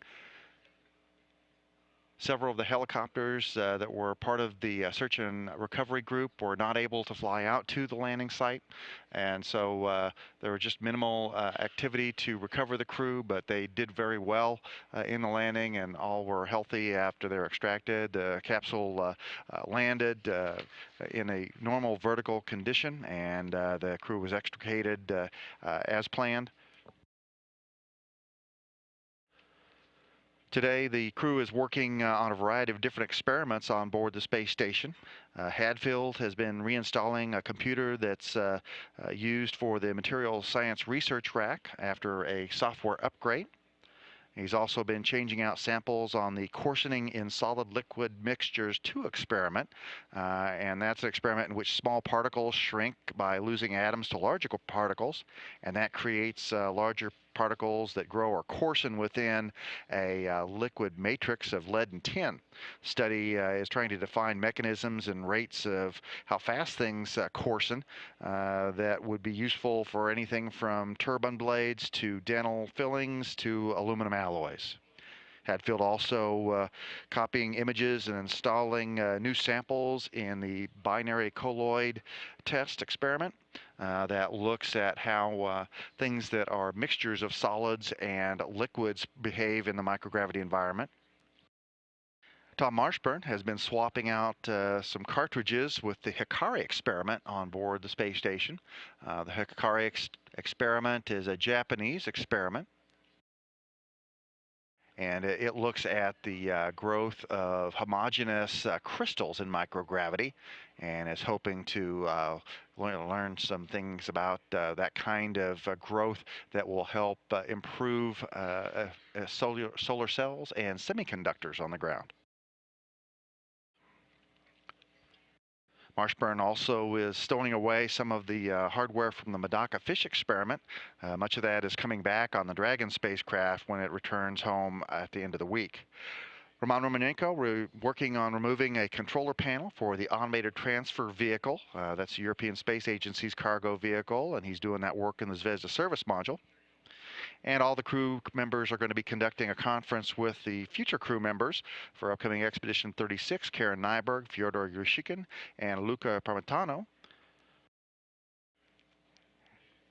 We've had one of our 2 public affairs events today. The second will be the Expedition 35 in-flight event with the popular band 30 Seconds to Mars. That's coming up at 12:10 p.m. Central Time.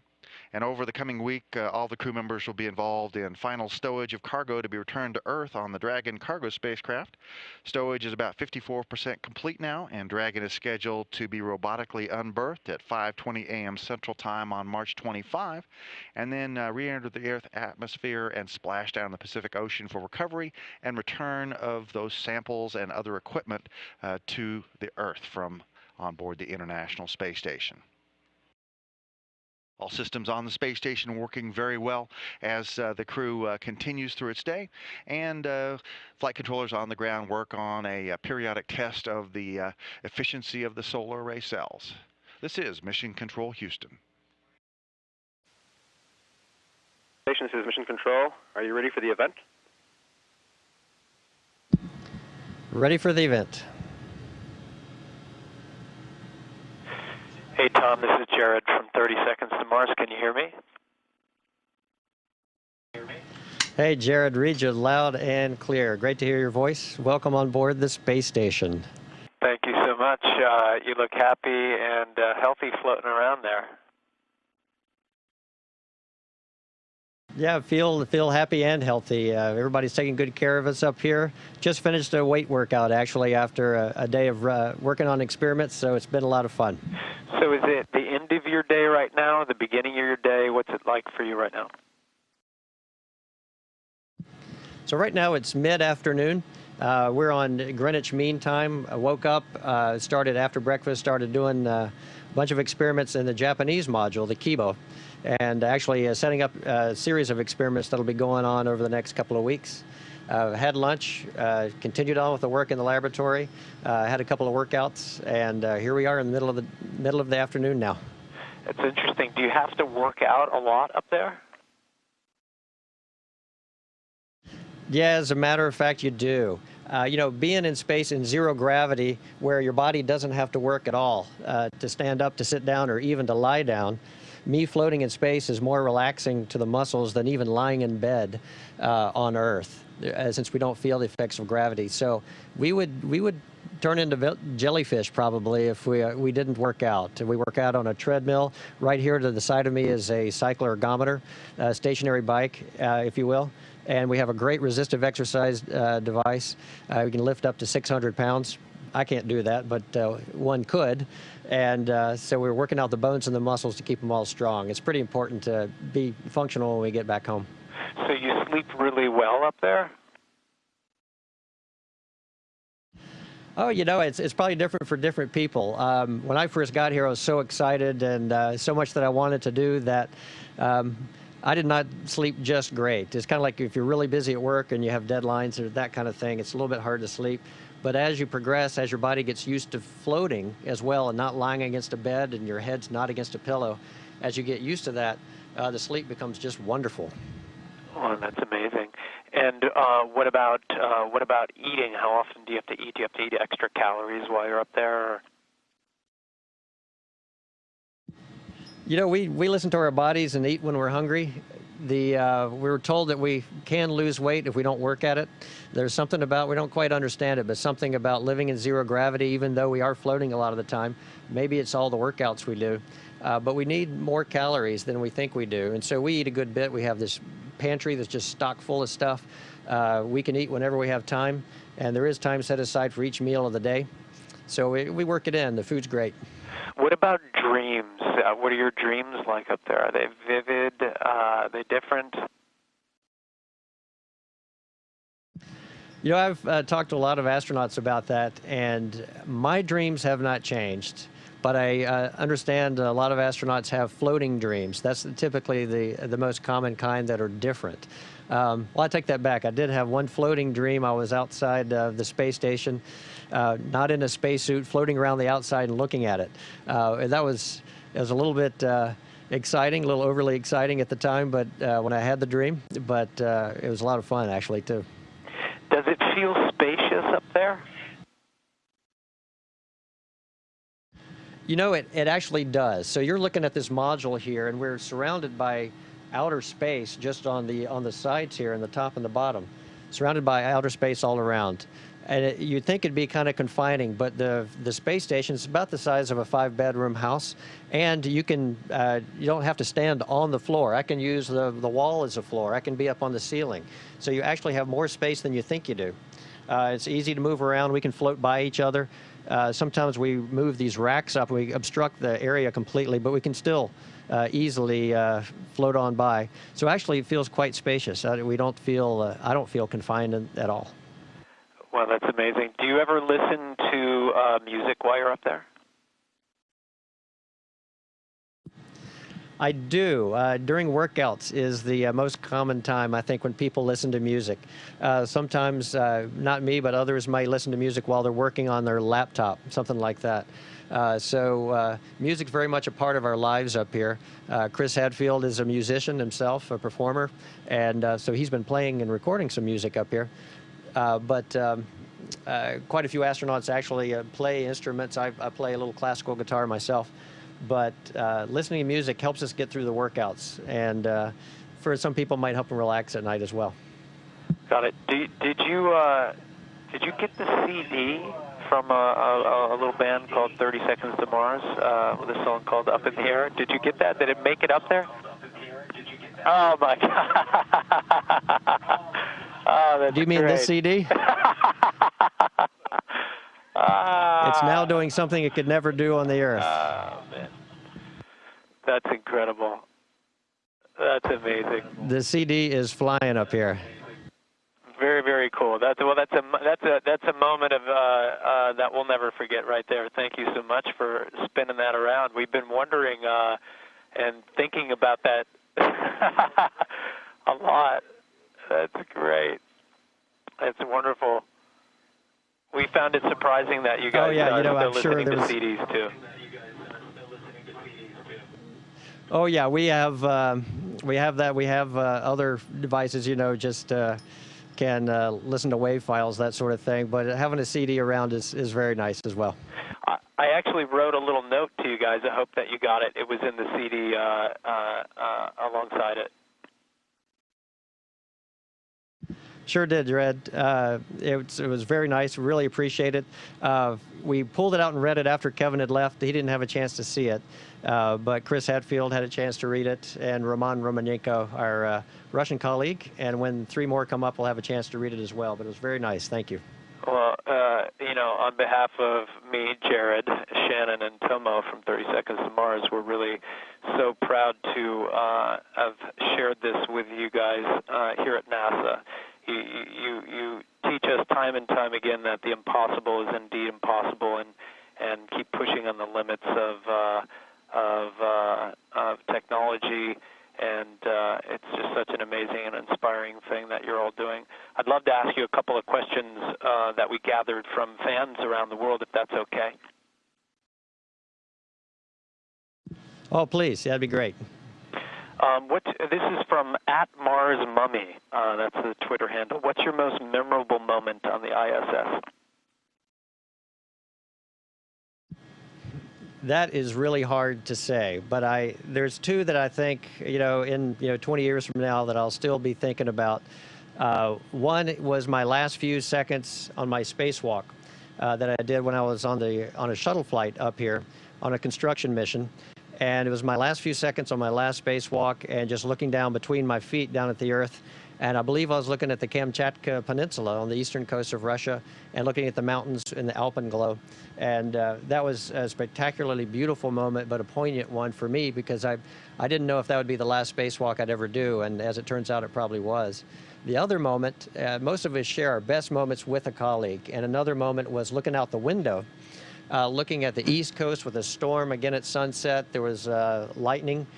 In the storm, you could see greens and blues and yellows and oranges in the lightning, but the lightning was buried in the clouds, so it was just these tufts of light scattered all around, and it was just breathtaking.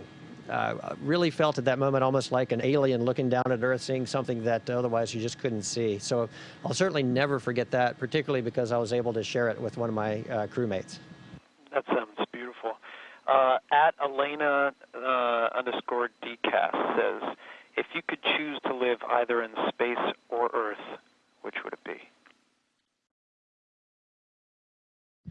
You know, I spent my whole life being curious about space, and I'm very lucky, very privileged to have that curiosity satisfied. There's always more to learn, but as wonderful as it is up here, we all kind of agree. We look back at the Earth and we fall back in love with the Earth again. So yeah, my place is feeling the pull of gravity, my feet on the ground, not only because my family is there, my friends are there, but you know, that's where we came from, and that's kind of where our bodies are tuned to belong in a lot of ways. It'll be a very exciting thing when people are able to leave the Earth and go somewhere, but I think we'll always long for the Earth and look back at it with wonderful memories, and certainly the Earth has taken very good care of us in getting us this far. Here's another question. Does the time, this is by Art Sistab, half a year on the ISS is a long time. How does the time go by for you? Is it quicker or slower? It's amazing, Jared. We have a saying up here that the work week consists of a Monday and a Friday with only just a couple of hours in between. It goes by so fast you wouldn't believe it. Mostly because every moment is interesting and exciting. Just, you know, it's exciting to talk to you. It's exciting to float this microphone in front of me. Nothing ever gets old, but mostly because we have meaningful, very intense work to do in all of these laboratories, and we're seeing amazing results every day. We don't understand them all, but we relate them to the scientists on the ground who are figuring out what it all means. And it's just it's a whirlwind of activity that is intensely exciting, and of course, time just flies by when that happens. What's one thing that you'd love to see happen in space that hasn't happened in space besides get up in the air?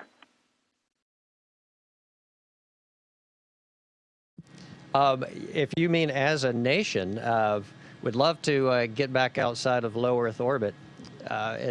Low Earth orbit is an important place to be to learn how to do space flight. So we can mature as a spacefaring nation. But regardless of the destination, whether it's Mars, an asteroid, or the Moon, I think everybody's looking forward to getting back beyond that and seeing those photos and hearing the voice of the person that looks back and sees the Earth as a sphere, as a ball again.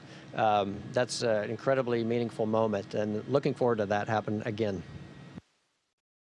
Have you seen anything unexpected or strange out there? What's the weirdest thing you've ever seen up there? You can tell us the secrets. It's okay. We won't tell anybody. Oh yeah. No, there's the outside the window strange things, and inside the cabin. The aurora australis and the aurora borealis are the two things that really takes your breath away the first time you see it. It looks very alien, just curtains of this subtle, faint green glow that dance and move around as you come close to the poles in your orbit. I saw a shooting star, my first one actually, and that was under me. It's between you and the Earth that you see it happen, go through the atmosphere. And usually you don't see anything moving except the slow motion of the Earth going by. So that's striking to see that. I think one of the strangest things, it's a perception issue when you get up here. Your eyes aren't used to seeing the movements that you see here. And when I first got up here, a crewmate, went flying by me, and for a split second, my brain said, that's got to be a cat. That's got to be a panther. This big thing that's just sliding by you like that.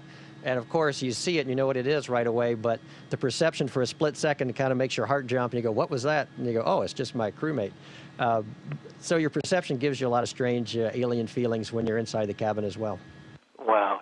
So is there an up and down for you at all? Do you kind of orientate yourself to a certain direction once you get familiar with the equipment and the inside of the space station?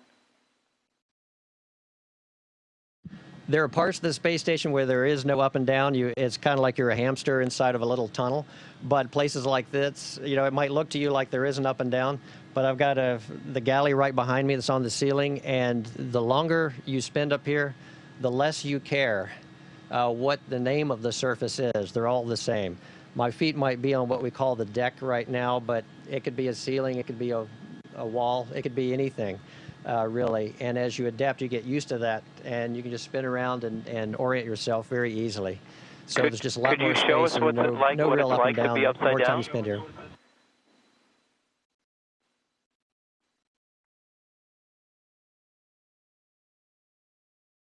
And actually, I'm not upside down. The camera's upside down. Now the camera's attached to the ceiling. Okay, great. And I'm on the floor. So as you get adapted, you find that out right away. Nice. There's a question, have you ever danced in space, and will you show us what a little dance is like right now?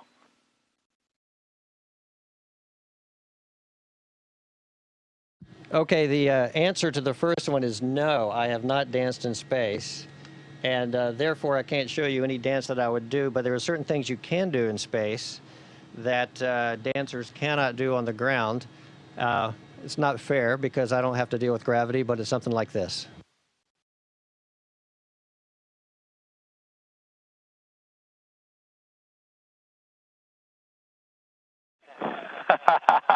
And being scientists, we love the demonstrations of angular momentum as well, so that's always fun to do. That's great, wonderful. Do you often hit your head in space? That's a question from Julia 23. Julia 23. That is a great question, and the answer is yes, unfortunately, especially when you first get here. And then it's probably like a skier or a toddler learning to walk. The more confidence you get, the faster you go, and then you have to learn your lessons all over again.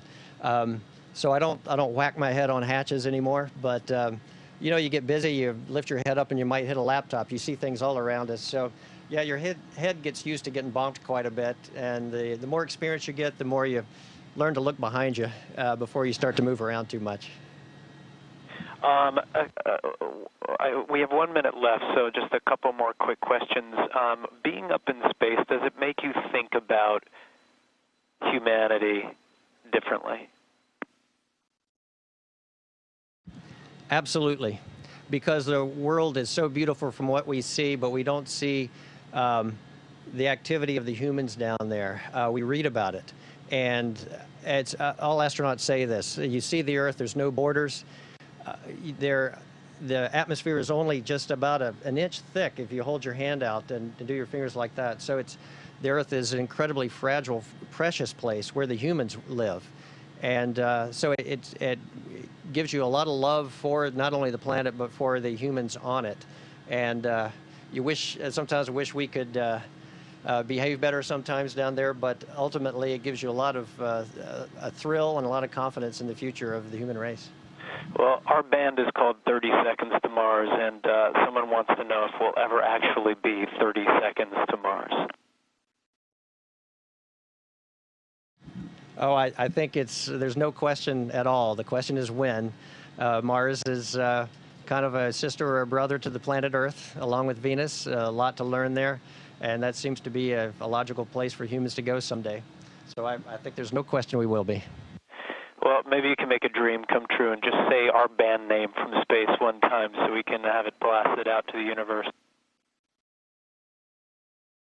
Well, Jared and Shannon and Tomo of 30 Seconds to Mars, great talking to you today. Welcome on board the space station, and really enjoyed having a few moments with you. Thank you. You've made a dream come true, all you guys here. So NASA, thank you.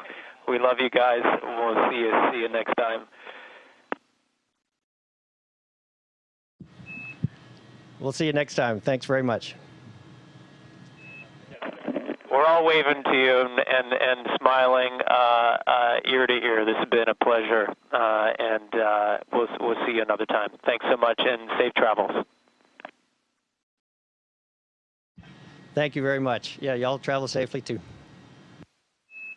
Space, this is Mission Control Houston. This concludes the event. We're now resuming operational audio communication.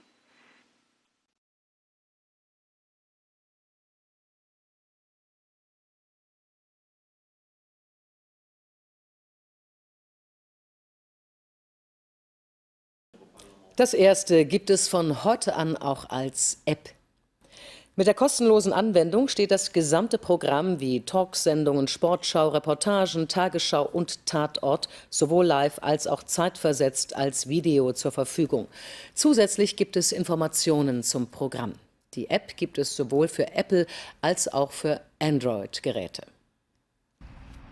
Heftiger Schneefall hat im Norden Deutschlands ein Verkehrschaos ausgelöst.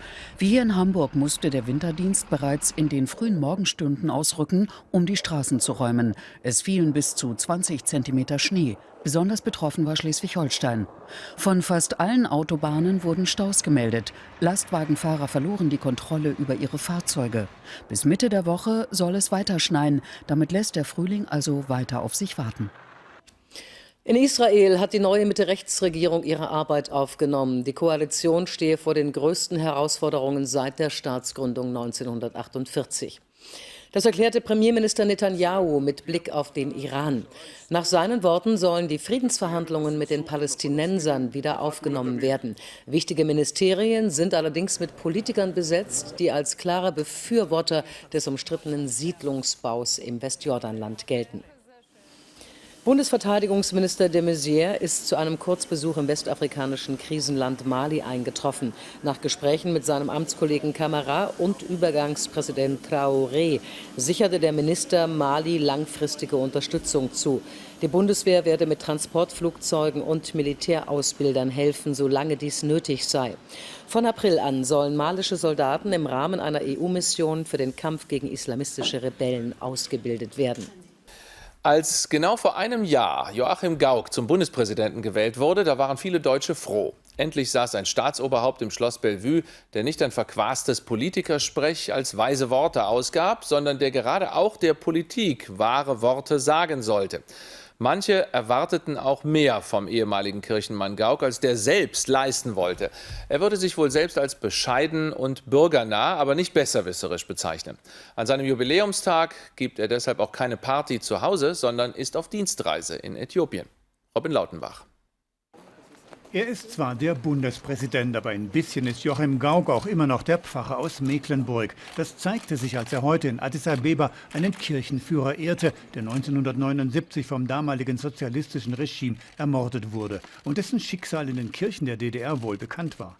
Spontan richtete Gauck heute tröstende Worte an die Familie.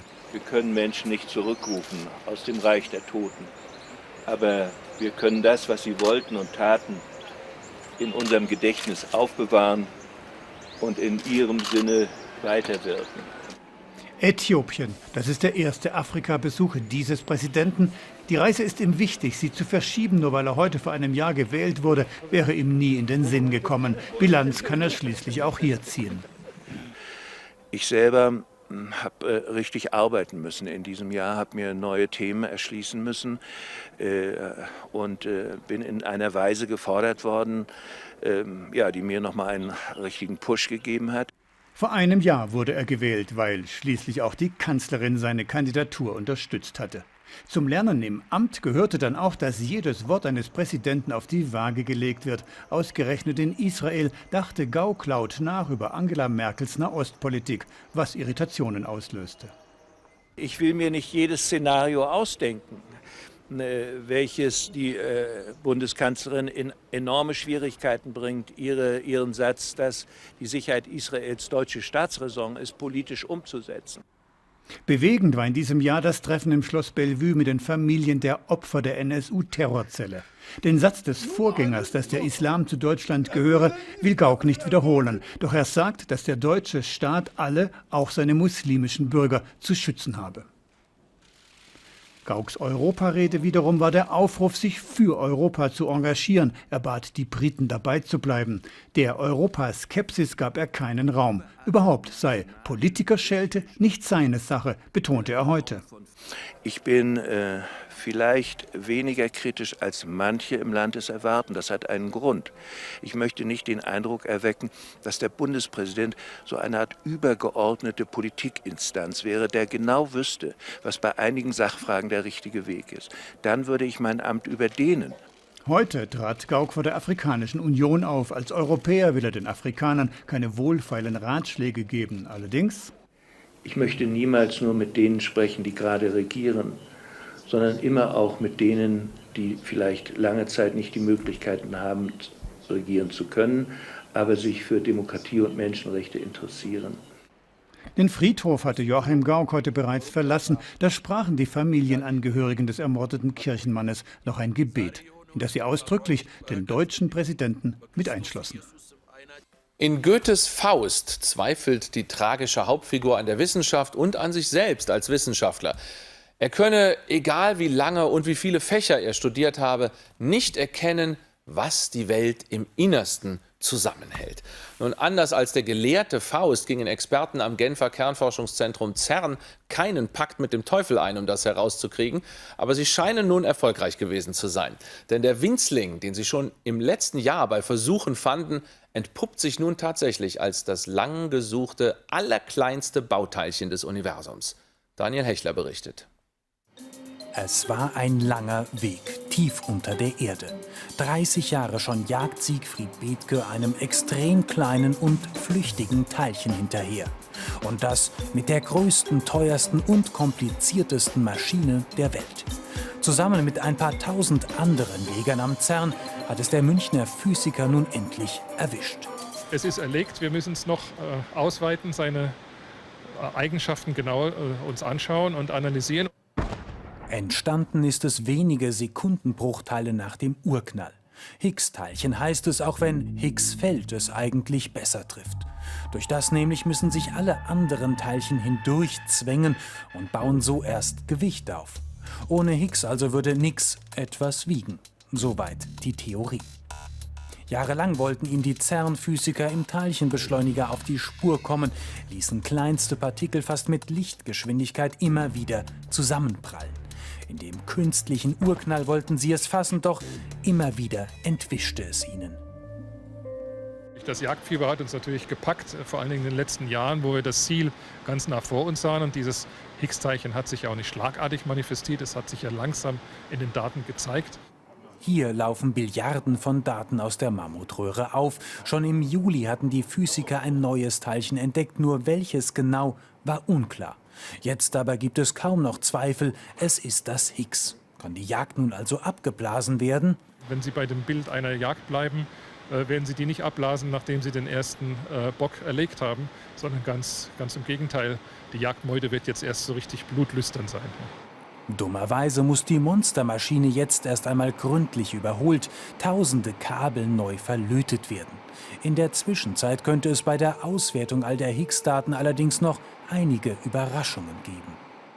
Jetzt fängt die richtige Arbeit an. Jetzt müssen wir nämlich noch genauer untersuchen, verhält es sich genau so wie vorhergesagt oder ist da doch eine kleine Abweichung? Und wenn da eine kleine Abweichung kommt, dann könnten wir vielleicht das erste Fenster öffnen in das sogenannte dunkle Universum. Das dunkle Universum, unsichtbar für den Menschen und bislang kaum erforscht. Auch wenn das Higgs-Teilchen erlegt ist, hier bleibt noch unendlich viel Neues zu entdecken. Die Jagd ist eröffnet. Vom Universum zum Wetter hier. Zumindest im Norden gibt es da im Moment nicht viel Neues zu entdecken, außer der täglichen Portion Neuschnee. Mancherorts, wie hier auf Fehmarn, stürmte es dazu noch eisig und kräftig. Und statt Frühlingsgefühle zu haben, könnte man bei solchen Bildern wohl eher in Winterdepression verfallen. Aber irgendwann kommt sie wieder, die Zeit für den Strandkorb auf Sylt. Versprochen. Tja, Sven Plöger, also wie sind die Aussichten? Bleibt es zumindest im Norden so weiß? Ja, Tom, dieses Wort irgendwann hat mir jetzt auch gut gefallen, was Sie da gerade angewendet haben. Denn dadurch ist klar, ja, irgendwann wird es kommen. Nur nicht in den nächsten Tagen. Das ist die Woche mit dem Frühlingsbeginn.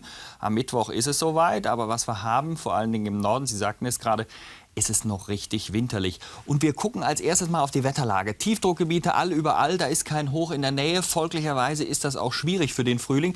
Tiefs drehen sich auf der Nordhalbkugel entgegen dem Uhrzeigersinn. Und wenn Sie jetzt mal hier meinem Finger folgen, merken Sie, dann kommt die Luft im Nordosten eben aus Nordosten. Die ist schneidig kalt, haben wir gerade bei dem kurzen Einspieler gesehen. Und so bleibt's. Neuer Schnee ist unterwegs. Unser Vorhersagefilm, die Wettervorschau. Sie sehen verbreitet den Schnee. Morgen hier läuft die Uhrzeit in der Osthälfte intensiv, zieht sich später langsam zurück. Im Süden ist es milder. Sie sehen hier, dass es weitere Regenschauer gibt. Und im Norden das weißlich eingefärbte, das ist die Schneedecke. Die liegt und natürlich auch weiter wächst. Schauen Sie mal auf die Übersicht. Ganz im Osten Deutschlands, von Rügen bis zum Zittauer Gebirge, bis morgen Abend 10 bis 20 Zentimeter Neuschnee. Hier von der dänischen Grenze bis zum Fichtelgebirge und bis Berlin rein 5 bis 10 Zentimeter. Also der Winter hat uns jetzt zum letzten Tag, das ist morgen der letzte Wintertag, nach dem Kalender noch fest im Griff. Wir gucken in die Nacht, also in der Osthälfte das Intensivieren des Schnees. Der fällt jetzt schon, wird eben mehr werden. Von Westen noch ein paar Schauer, im Süden oft Schneeregen oder teilweise dann eben auch Schnee ab rund 500 Metern. Temperaturen morgen früh im Nordosten -4, im Südwesten +4 Grad. Große Unterschiede, morgen der Vormittag schneit im Nordosten wie anfangs gesehen weiter. Von Westen immer wieder Schauer, teilweise auch gewittrig, ab und zu, das gilt auch für den Nachmittag, kurze sonnige Abschnitte im Süden dazwischen. Im Norden schneit es weiter, Temperaturen hier dauerfrostig kalt, im Südwesten im Markgräflerland bis 11 Grad plus. Und der Wind, der kommt hier aus westlichen Richtungen, Stärke 4 bis 5.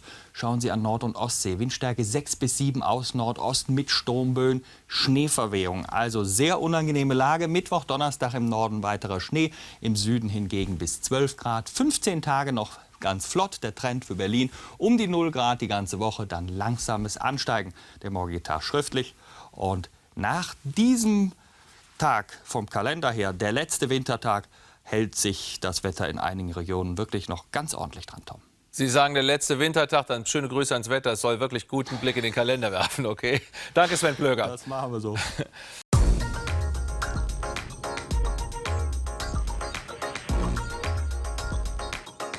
This week at NASA.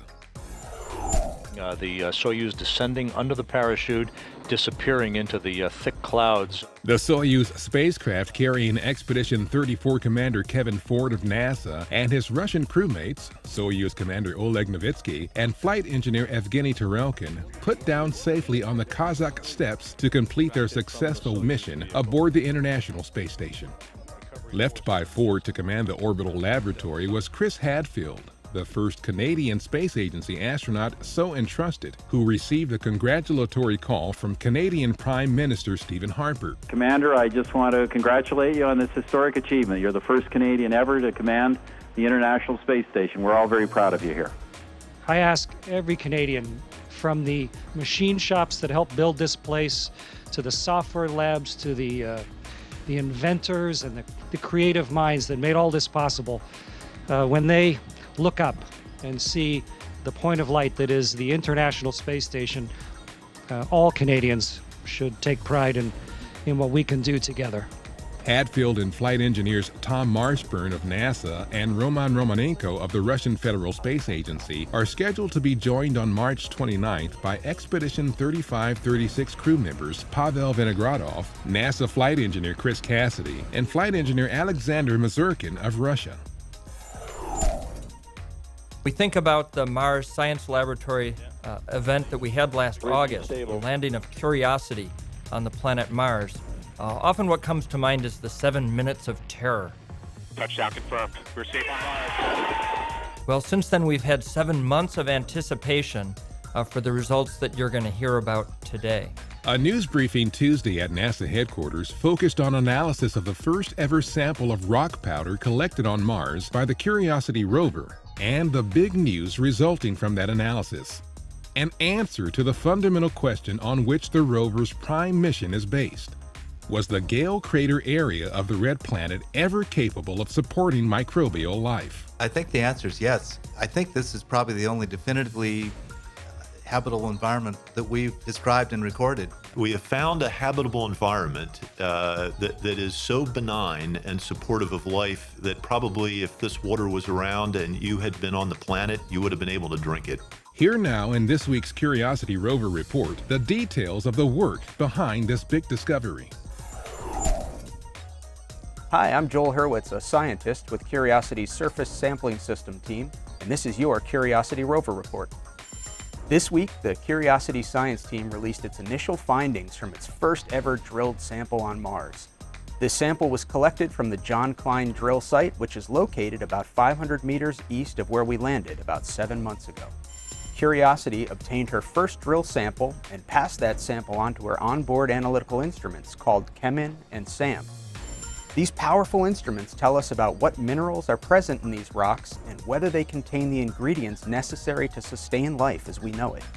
What the Curiosity team has found is incredibly exciting. When we combine what we've learned from our remote sensing and contact science instruments with the data that's coming in from CHEMIN and SAM, we get a picture of an ancient watery environment which would have been habitable had life been present in it. As an example, the information that we're getting from the CHEMIN instrument tells us that the minerals that are present in this lakebed sedimentary rock at John Klein are very different from just about anything we've ever analyzed before on Mars, and they tell us that the John Klein rock was deposited in a freshwater environment. This is an important contrast with other sedimentary environments that we've visited on Mars, like the Meridiani Planum landing site, where the Mars Exploration Rover Opportunity has been operating since 2004. At that site, sedimentary rocks record evidence of an environment that was only wet on a very intermittent basis. And when it was, the waters that were there were highly acidic, very salty, and not favorable for the survival of organic compounds. This is in direct contrast to the freshwater environment we're seeing here at the John Klein site. The SAM instrument is telling us that these rocks contained all the ingredients necessary for a habitable environment. We found carbon, sulfur, and oxygen, all present in a variety of states that life could have taken advantage of.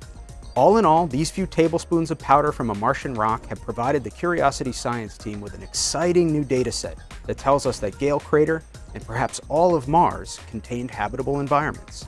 This is an incredible success for the Curiosity mission to Gale, and the science team is looking forward to digging deeper into Mars's ancient watery past in the weeks, months, and years ahead. This has been your Curiosity Rover Report. Check back for more updates. NASA has announced the creation of a new Space Technology Mission Directorate. STMD will be a catalyst for creating cross-cutting advanced technologies and innovations needed for future space missions and bettering life here on Earth. To do the things that we want to go do, we need to solve some problems. We need technology to be able to help us go do these things. We are a focal point right now of change for the agency. We unleash the talent and the innovation that exists in the agency to go work on these tough problems. The Space Technology Mission Directorate will employ a portfolio approach spanning a range of discipline areas and technology readiness levels. Research and technology development will take place within NASA centers in academia and industry and leverage collaboration with other government and international partners. We are tapping into the nation's brightest and best. We're all harnessing those folks, and it's really the people that are key to go solve these problems. The formation of STMD is in keeping with the Obama administration's recognition of the critical role of space technology and innovation in maintaining U.S. leadership in space while benefiting our economy here at home. At the Johnson Space Center, with NASA's next spacecraft, Orion, as their backdrop, Administrator Charlie Bolden, Associate Administrator for Education Leland Melvin, and officials from the spacecraft's prime contractor, Lockheed Martin, unveiled details about the agency's new Exploration Design Challenge. The unique STEM-based program seeks K-12 students around the world to play a role in the future of human spaceflight. The students are to think and act like scientists to overcome one of the major hurdles of long-duration exploration. This will require new technologies, including new ways to keep our astronauts safe from deep space radiation. That is the purpose of this challenge, and we're excited that American students will be helping us to solve that problem. The things that we're trying to do with Orion and the Exploration Design Challenge will help you find that curiosity, will help you solve problems to help our astronauts, and maybe even you one day, fly an Orion to Mars. NASA also highlighted the Exploration Design Challenge with a Google Plus Hangout. Melvin was joined by fellow astronaut Rex Walheim inside an Orion mock-up to discuss the spacecraft's capabilities and answer questions about the future of human space exploration.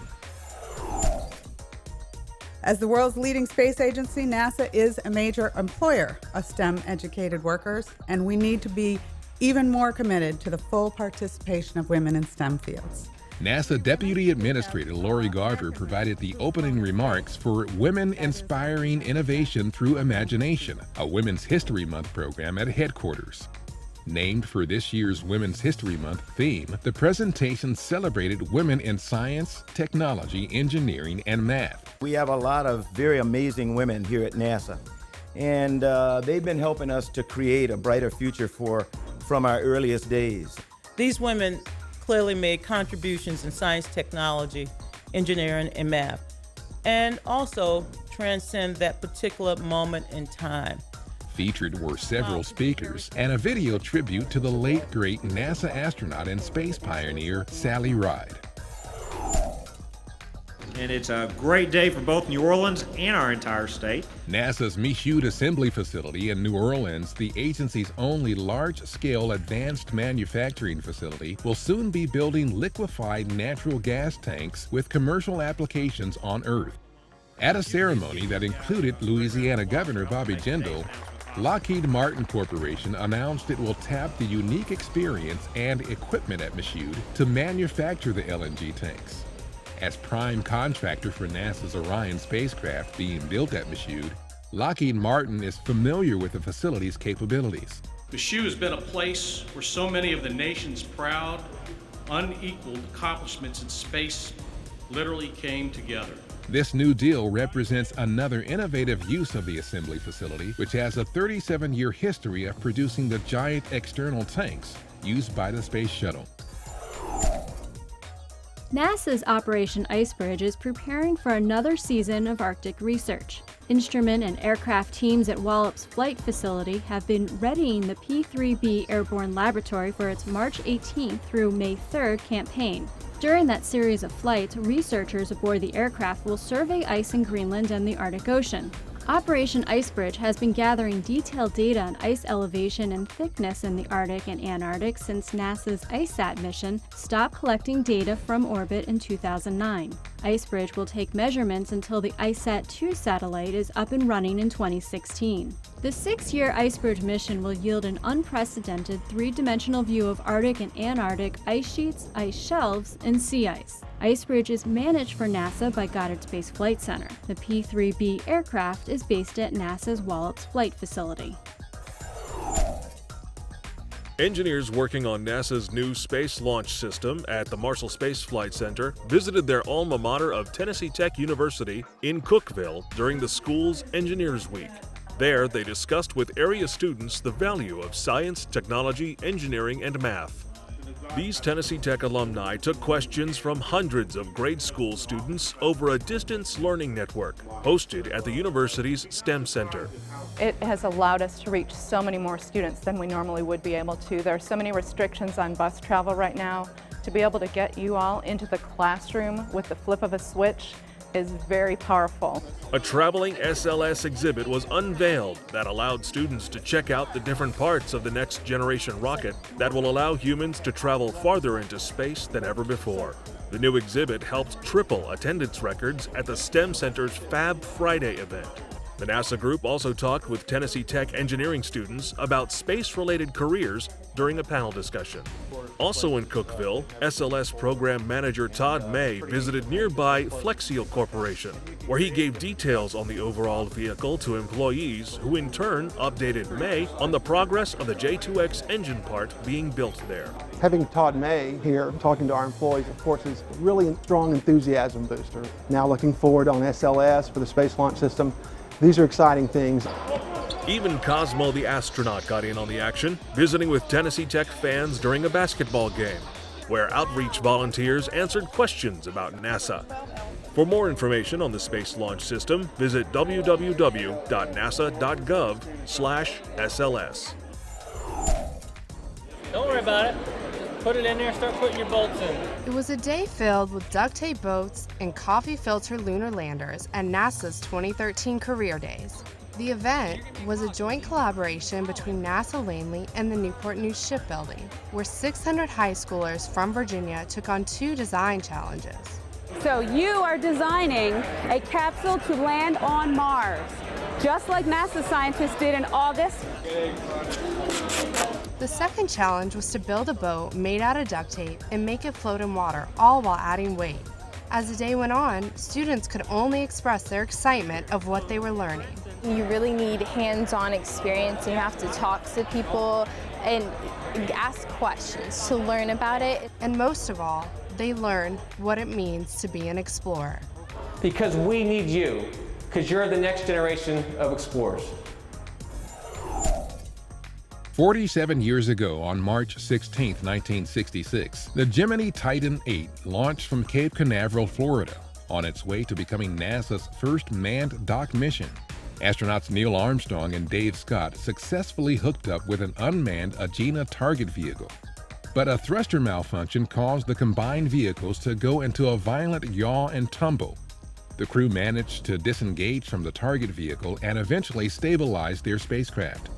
However, that maneuver left them short of fuel, requiring an immediate return to Earth, the first emergency landing of a manned U.S. spacecraft. Just over 10 hours after launch, Gemini 8 safely splashed down in the western Pacific Ocean about 500 miles west of Okinawa. Gemini served as a bridge between the Mercury and Apollo programs, testing equipment and procedures and preparing astronauts and ground crews for future missions to the moon. On that same day, 40 years earlier, Robert Goddard successfully launched the world's first liquid fuel rocket from a field in Auburn, Massachusetts. Goddard continued his rocket development work throughout the remainder of his life, achieving numerous milestones and helping pave the way for contemporary spaceflight. Established in 1959, the Goddard Space Flight Center in Greenbelt, Maryland is named in his memory. And 2 years ago, in a different kind of launch, the Women at NASA website was first published. The site includes a collection of videos and essays from women who contribute to NASA's mission in different ways and whose stories illuminate the vibrant community of dedicated employees playing a vital role across the agency. Visit the Women at NASA website at http://women.nasa.gov. And that's This Week at NASA. For more on these and other stories, or to follow us on YouTube, Ustream, and other social media, log on to www.nasa.gov.